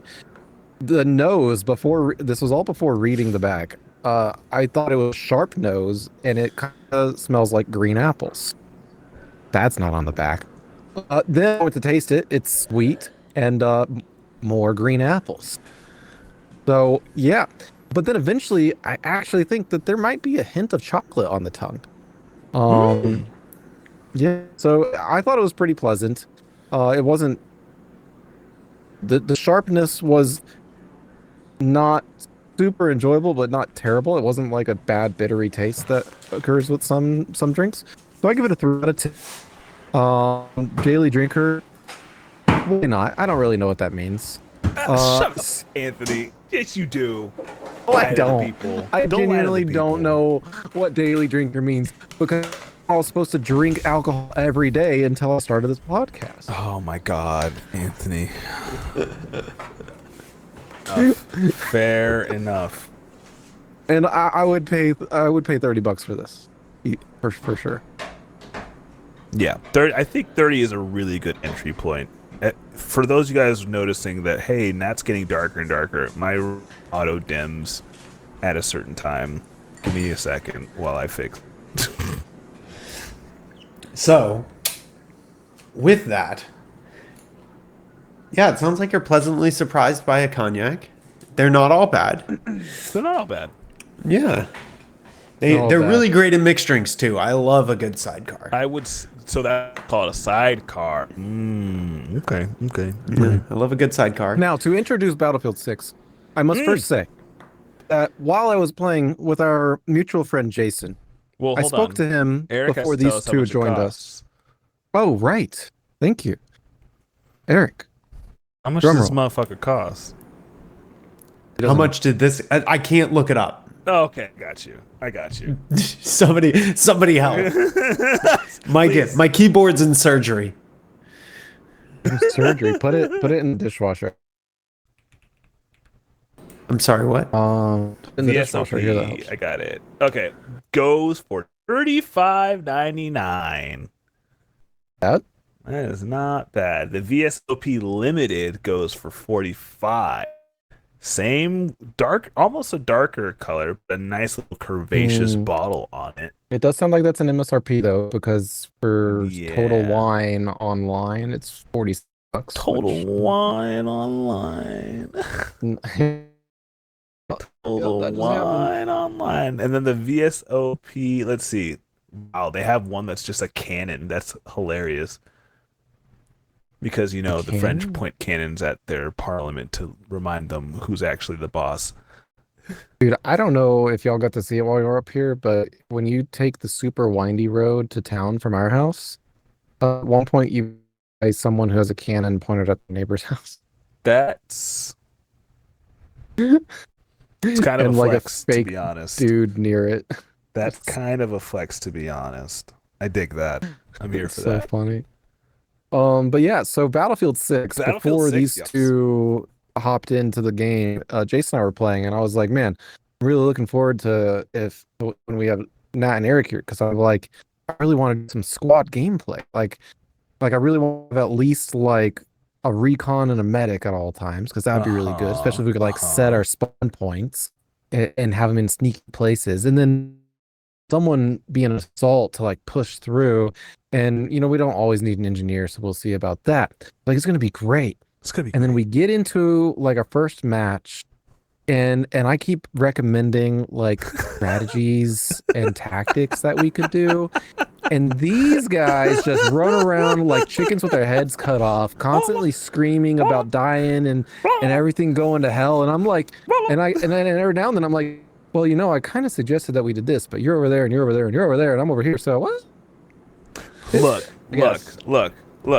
Don't believe this man's propaganda, okay? Let's be real. I would follow your directions and follow you to points. You did Still start to get be the cucked. only one. And still I- get cucked. So I feel like the UI is for There's a new stupidly player. annoying learning curve. it's Yeah. a bit of a learning curve. I feel not like the just the UI UI, but and the the map, experience. Yeah, You have to learn they the don't do a maps. good job of facilitating squad play. Guys, I also think that I'm too old for that game. Because It's a lot of people. my eyes can't catch the outline of these people when they show up. Like, people start moving and I don't see them until they've already seen me. At least that's what it feels like. Right? So I don't know if you guys had this experience before. Because I'm the oldest in this group, I'm the only one who feels it, since I'm All right. the only one who really like wears glasses. I know how to do you fix guys this wear now. contacts? No. No, Eric. Knock on, I'm still good.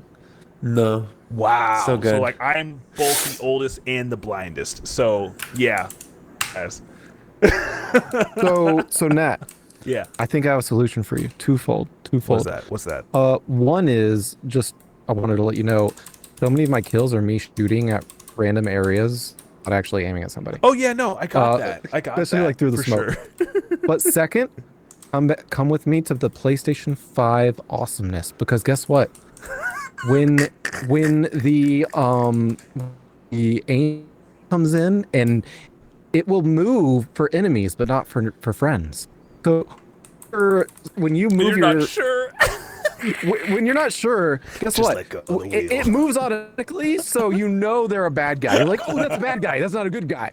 You know, so I stupid. tried the game a bit on my PC, by the way. Mhm. It is so much better on the PlayStation because the gunplay, the exact same gun, a laser on my PlayStation 5, killing people like crazy. On my computer, oh my god, I'm sure I could so get better bad. at it. I'm so But like bad. it is so bad on the mouse, dude. Yes. It goes everywhere. Yes. I think I'm they so are bad. I think they're trying to make it really challenging for people that are really good at using a mouse to compensate for aim. But Yeah. that sort of thing takes a while to learn. Meanwhile, I'm on the PlayStation 5 and I'm like, hold down a little bit and it's a laser. Like, it's so easy The amount of and auto- so satisfying. What is it? I want to Aim assist, that's what it's called. aim assist. Yeah, I want to enjoy games like that, and I feel like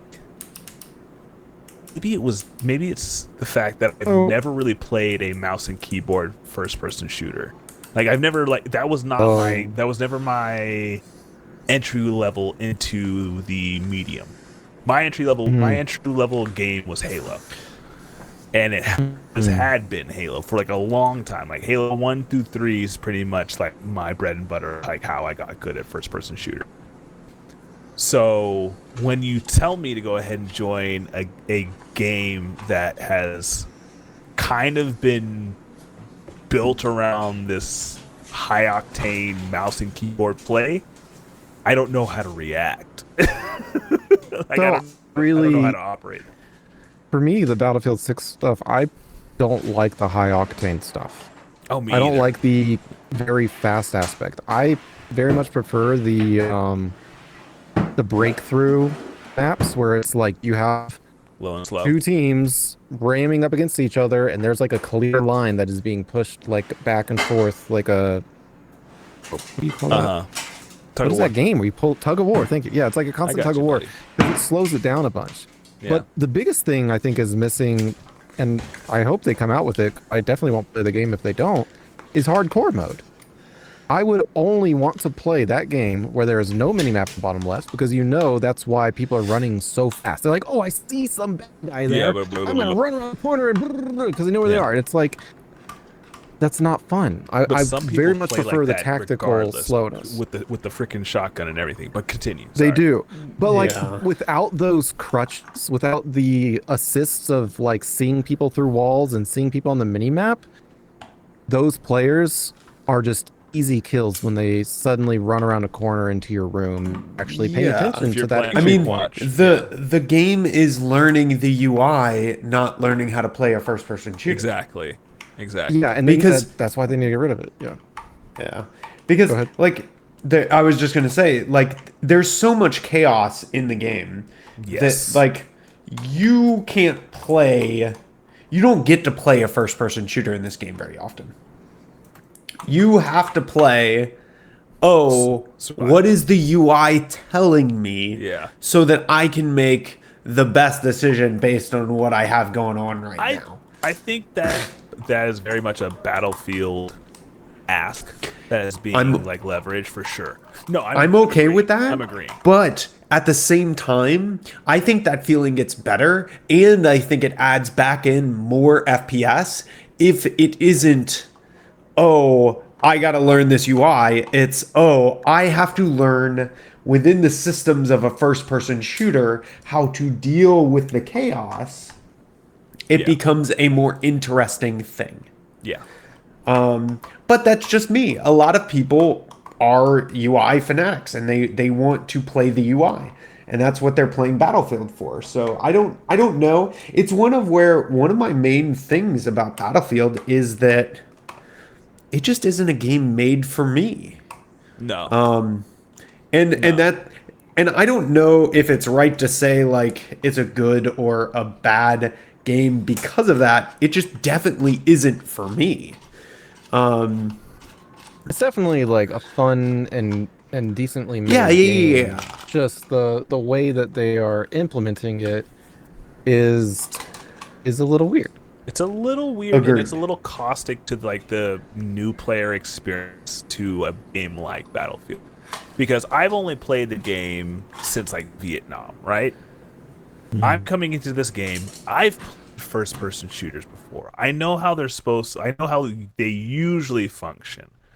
So I'm entering with a general amount of knowledge that I feel that most people would enter this game with. Why is it that immediately on entry I am like immediately dumpstered on?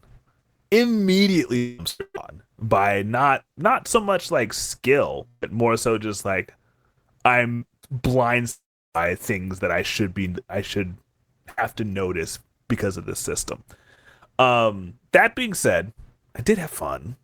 I think that if I was at a point in my life that I was taking games a lot more seriously, I would be a little butthurt about this game. But I kind of see it as like fodder, if that I makes any don't sense. I don't think it's possible to take Battlefield seriously in a fun way, No, unfortunately. no. I don't think it's meant for that either. And so, like, I am really torn on the idea of Battlefield because I think there are a lot of decisions that are really, really bad about it. But I also can't separate myself enough from the idea of I think they intentionally made decisions there, and I think there are going to be enough people that intentionally like those decisions that this is a difference in opinion on how this type of game should be that I have versus the general audience for Battlefield. Because I think people who have played Battlefield and enjoy Battlefield what it is are going to enjoy this game. It feels like Battlefield. It feels hectic. It feels chaotic.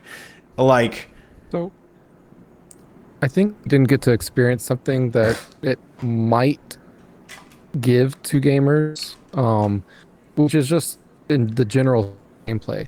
I didn't notice it right away, but in playing it more, at the end of the match, it tells you how you ranked as a squad compared to the rest of your squad. I have seen that. it does. Yeah, I did notice that. And We so, placed pretty well too, generally.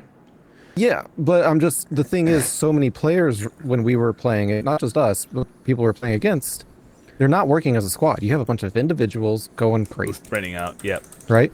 I think that this game might be so much more interesting if people realize a meta that ideally is supported of really good squads going and doing different things together and trying to be the best squad, and especially in like a pro aspect, like if you saw, you know, 6 pro teams versus 6 other pro teams who are, you know, it's 1v1 in terms of the overall team, 32v32 or whatever. I don't know if that math adds up. No, but it's okay. But like that seems like a very interesting thing of just the squad gameplay. But of course, you know, everyone was running with like little children. Most of them probably are little children, just Makes going sense. nuts. Yeah. And I feel like it's a beta, so I know that the servers are saturated, and the people who are on feel any permanence towards anything that they do. So of course they're going to go ahead and make sure that their individual experience is as positive as possible, and they feel that what they're doing is going to do that.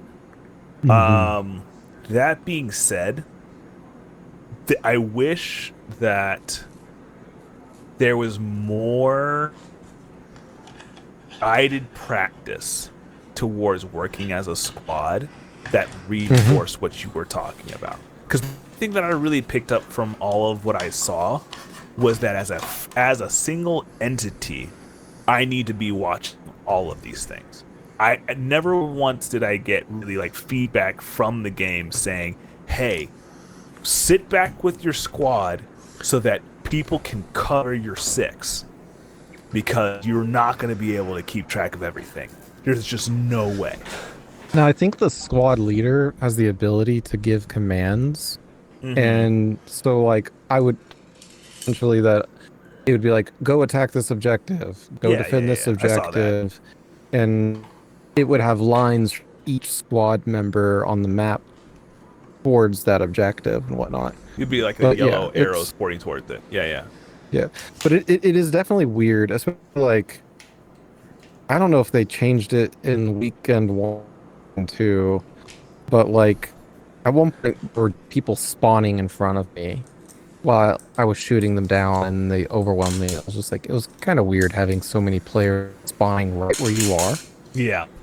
Kind of didn't make sense. And then you can like, but I would try to spawn on a player on my squad and it'd be like, you can't do that. There's a threat nearby. Yeah, exactly.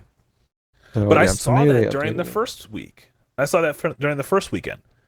I saw that. So then I don't understand why I shot a guy and then 3 other guys spawned in front of me. Like, and I got overwhelmed. I was like, what?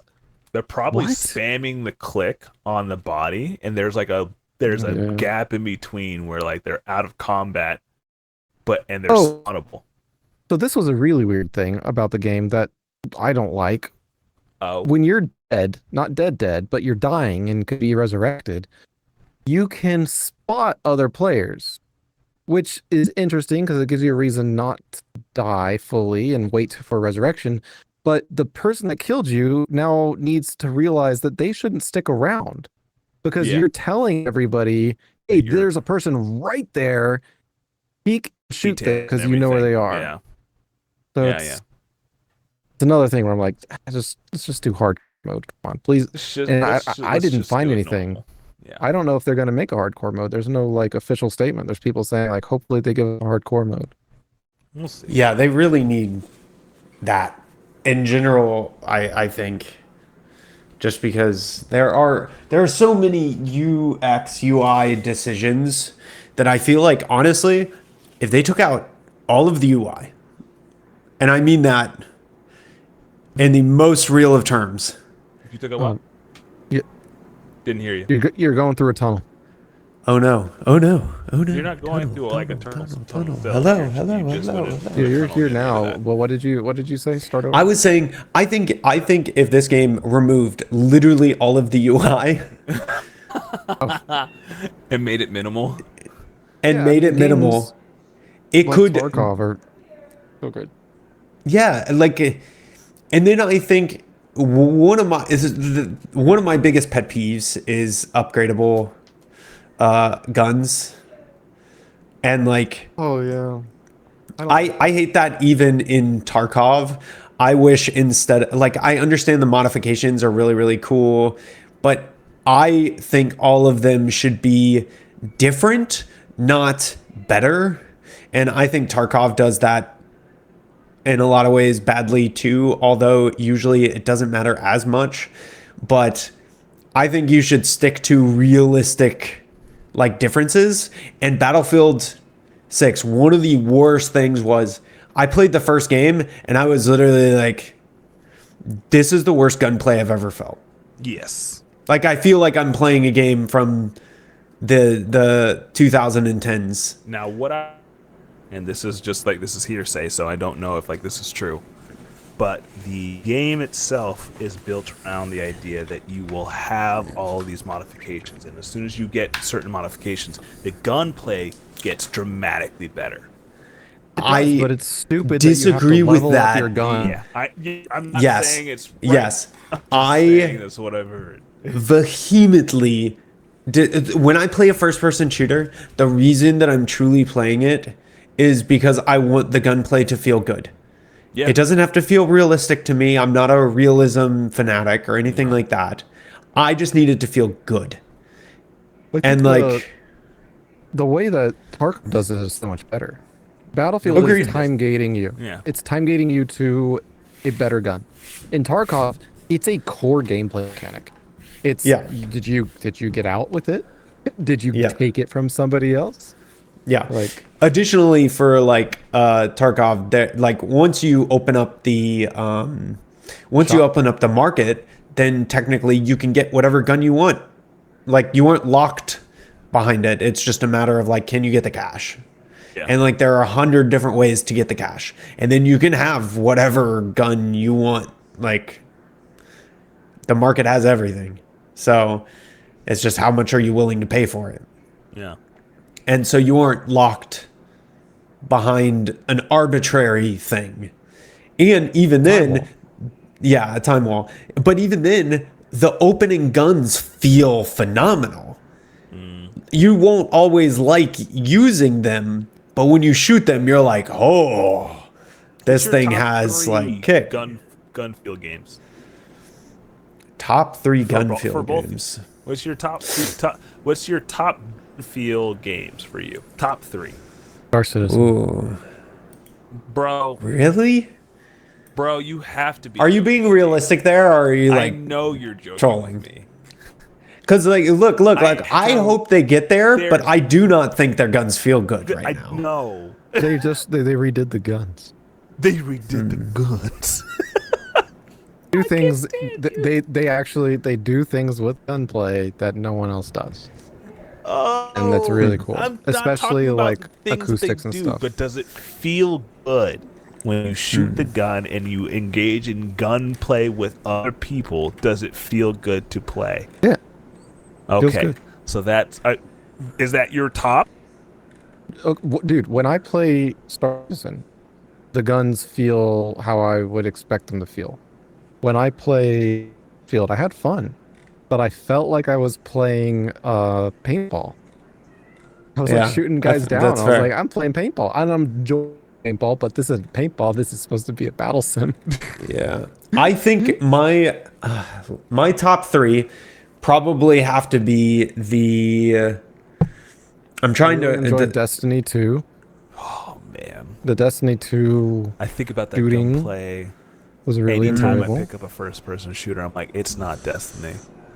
I think that for me, Star Citizen and Destiny very different. Yeah, I feel like the Star Citizen one fits its world. I feel like the Destiny one fits an amazing fantasy of awesomeness. yes, Like you feel powerful. yes. So it's exaggerated, but in a good way. Yes, it treads the line between, because I feel like they took what you did in Halo with Master Chief and they dialed it to not 11, but like just short of like being like absolutely absurd. And I already loved the gameplay. Like my top is Destiny 2, Halo, and what's another fantastic first-person shooter? Oh my god! I think my it would probably have to be. I think my top 3 would have to be Escape from Tarkov, Titanfall 2, and Titanfall 2, 3. Yeah, there it is. And the new Doom games. The new Doom games feel that good? Oh yeah, they're arguably. I am having trouble figuring out which one is the best between those 3. I think it's really hard, but they're so different in the goals that they're trying to accomplish. Titanfall 2 is trying to be this futuristic realism that has like very unique gunplay. Doom is trying to feel visceral, intense, weighty, and like overly metal, right? And Tarkov is trying to feel realistic. And both of them are 10 out of 10 in their goal for gunplay. And I think they're the best feeling of those things. By the way, Titanfall 2, obviously, those developers are amazing. And then they also did, I think Tarkov is my third as well, but I would say for me, Tarkov and Destiny 2 are very different in such they could be kind of tied. so surprised to see Destiny 2 on your list because I don't I realize very that memorable. anybody in the group really like jives with Destiny just in Dude, general because like I I love know Destiny 2. What bad was certain implementations of things like raiding. I didn't get to raid yeah. because of the way they did it. Like Hippo was talking about it the other day, where he was saying that there would be people that are like, you can't be in this raid unless you have this high enough eye level, and it's like, how am I supposed to get that eye level without doing the raid? Like, Okay, I can't do that. I You know, will so say it's this like one thing about gated Destiny, and we will continue talking about Battlefield. And I feel like it's the one reason why, like, it has such an issue with like popularity within what is it? Community. Dungeons. 3 people showed up after Destiny 2. All along, you've had strike missions. You should have already just pivoted the same concept to demo out how raids would work so that people could go into raids understanding your thought process when it comes to creating an encounter. Like, they obviously had good ideas about the encounters because the first raid is fantastic. The first raid for Destiny is fantastic. But it was impossible to create any form of groundswell within group friends because I don't know about you. I don't know 6 people, even now, who I could say have played Destiny ever within my circle of friends. I have you, Anthony. I have you, Eric. I have Jason. And I have the people I met on Destiny. Like, I have 3 people. If I didn't know the people that I met on Destiny, like maybe people to go ahead and play, and it's only strikes and it's low ball content. So yeah, I understand totally why. 1, it just never picked up, and then 2, God, they just fucked it. Anyway, sorry to derail. Battlefield 2. I don't think I will be coming back to the game, honestly, guys. Like, the time that I spent with it's fun while it lasted, but I'm not going to spend $70 to go ahead and have a mediocre. I think that's my thing. It's just maybe if it goes on an insane sale one day. Insane sale, like $25. That's exactly how I feel about it. Because like I might have had more fun than everybody else. I'm not sure because I played it a lot. You definitely did. But that's also because I felt that I pulled my A2 pulley in my middle finger. So that's what that's for. So injuries are making me, have to play games more. So sad. Oh no! Such a bad life. Yeah, that sucks. So hard. I don't think I can play a realistic military shooter either. More like a lot, unless it gets rid of the feeling where I'm like, man, I wish I were just playing Tarkov. I don't want to play Tarkov. This is a lot of beige. There's a huge difference though with Tarkov. Agreed. And it's a difference with a lot of games where it's like when you stop your play session, you go to some friend or your wife or whomever and tell them the story that just happened? Mm-hmm. Or is it an amalgamation of the same thing over and over again in an arena style game that you can tell them how you felt, but you don't really have a story, you don't really have memories? Dude, every single match in Tarkov is insane. It's so crazy. Every single one, I'm like, oh my gosh. There are so few where I'm like, everything went to plan and I got out with everything. And then those feel amazing because of that, right? Mm-hmm. Every single time it's like, it's just too bad. Oh my God. I fought one guy tooth and nail, peeking out in hallways. He threw a grenade. I had to bandage up and hide in a stall. Another guy attacked us because he heard us from across the map. He took off and all of this stuff. It's crazy. And so whenever I play a military shooter now, I'm like, this is a lot of beige. I don't dislike it, but at the end of the day, it makes me want to play this other game by this terrible company that I don't want to support, but it's the only game that is of this caliber on the market. And so like, That's the one I want to play. Yeah. Instead, the minute there's a military shooter that comes out that makes me go, dude, this is better than Tarkov, that will be the one that I play and buy and put thousands of hours into, like I did for Tarkov. I was gonna then also say, like, what feel? Well, sorry. How do you feel about Battlefield? Like, or I propose this question. It's enjoyable in the same way that going outside and shooting some hoops, but playing some basketball is enjoyable, but it's just not memorable. So, and sometimes it can be more upsetting than it is like relaxing. I mean, it's not relaxing, it's an intense game, but you know, like, it's like if you went outside to play basketball and you never thought. Sometimes that happens in Battlefield, which just makes you feel terrible. Yeah. It's like going to see an above average movie that wasn't great. An above average movie that like a 6 out of, you go out of the movie and it's like a 6 out of 10. And it's like, oh my gosh, I'm glad I saw that. I had fun. But you wouldn't. And I might even watch it again one day. But when I'm on a couch hanging out with friends, you know, and one of them is like, oh, I'd never seen that, you know, but I'm not going to watch it 100 times. Right. Like that's how I felt about it. Yeah. Yeah. What was your question? My question for you guys is, in your time playing video games, just in general, and with the topic that we've already covered, which is like permanence forward content, what game would you fuse with Battlefield 6's game model? Like the idea of dropping in as a massive amount of people in a central squad. What game would you fuse with this and curate into a permanence forward game?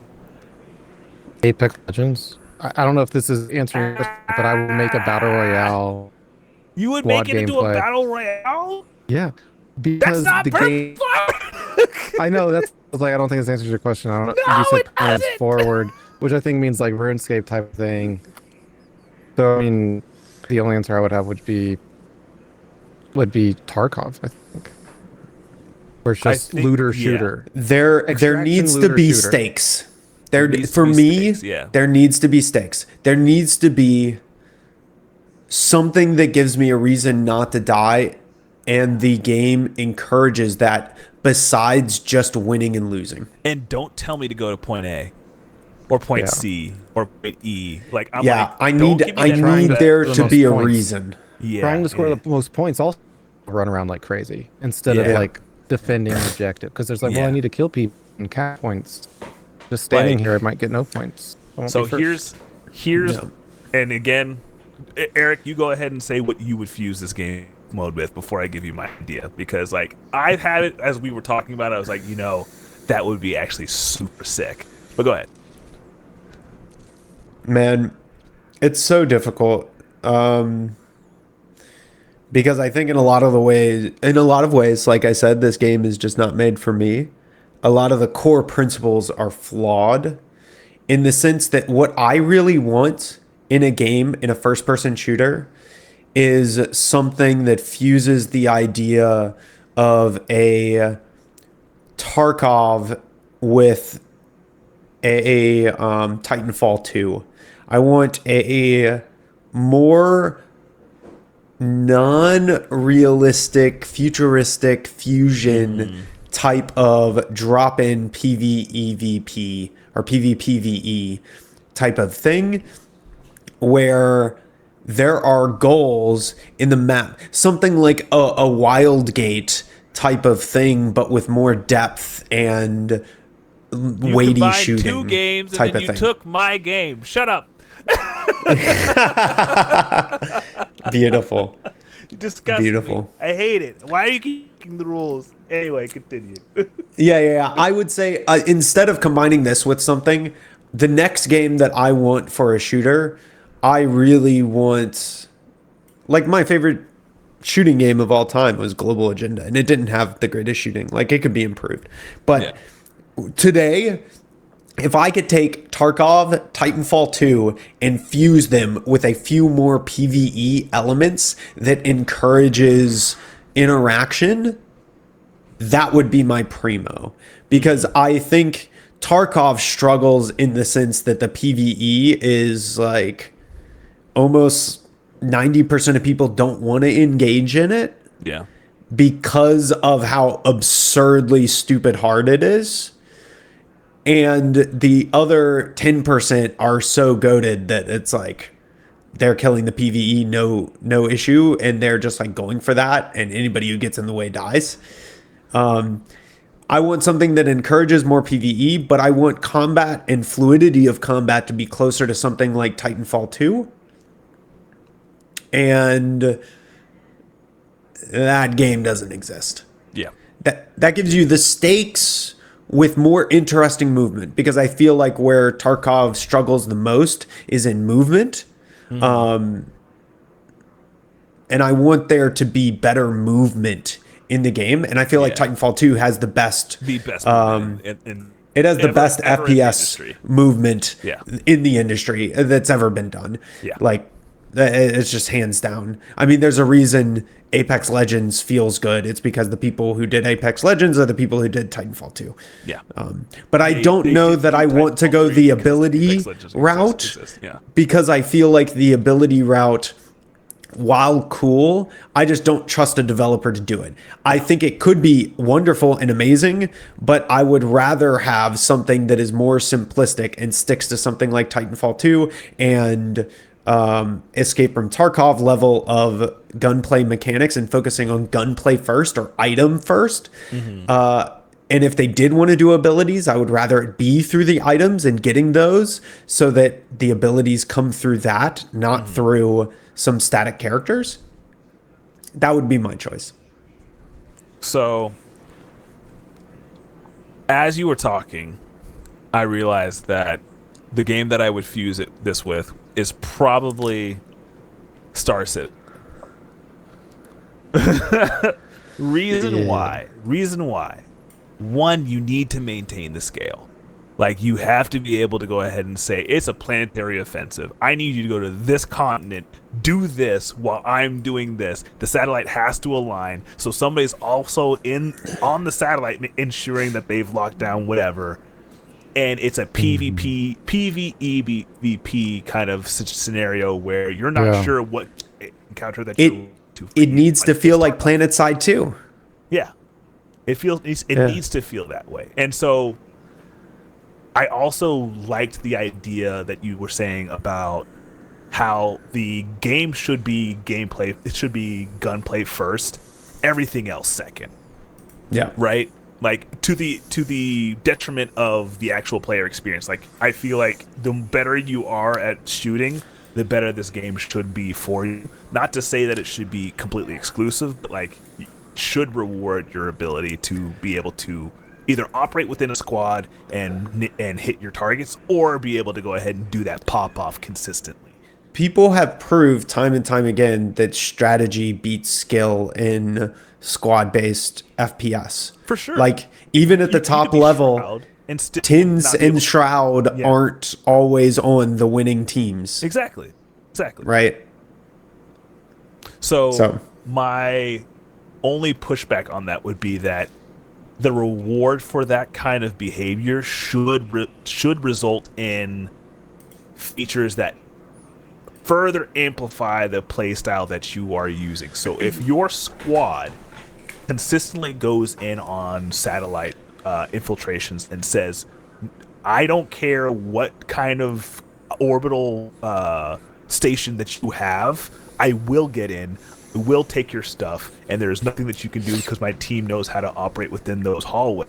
I feel like abilities should show up within whatever things that you're doing in terms of whatever, hopefully not loot boxes, but achievements or whatever, allows you to do that better. So yeah, that would be my one thing. Like, I do like abilities. Obviously, like, if I could get a super Destiny 2 and would, but I also understand that the balancing around that is just absolutely impossible. Yeah. Yeah. It's possible, but it's really hard. Well, you remind me of another reason that like Tarkov is better than Battlefield because of the slow pace. The slow pace is necessary for a battle sim because the time to kill is so low. You can die to a headshot, right? Yeah. And that feels really bad close. You will die while you're behind a wall and you feel like you shouldn't have died. It's because you're in safety. But for them, you're not because of latency. But that's why shooters like Marvel Rivals, games where you have a long time to death, where well, you can that's see the just- reason why you died. You're like you're Yeah, watching it in it real was- time. You're like, I did this. Yeah. Even if you did die behind a wall, it was a long time coming. Like Yeah. you Yeah. made many mistakes before you got behind died that wall. behind a wall. Like Even though Yeah. Jeff like swallowed you up and yourself get closer to the ledge, you're like, I could have done X. Or, Now- yeah. now, before we go, because I have a feeling that Eric is a bit late for something. Accurate.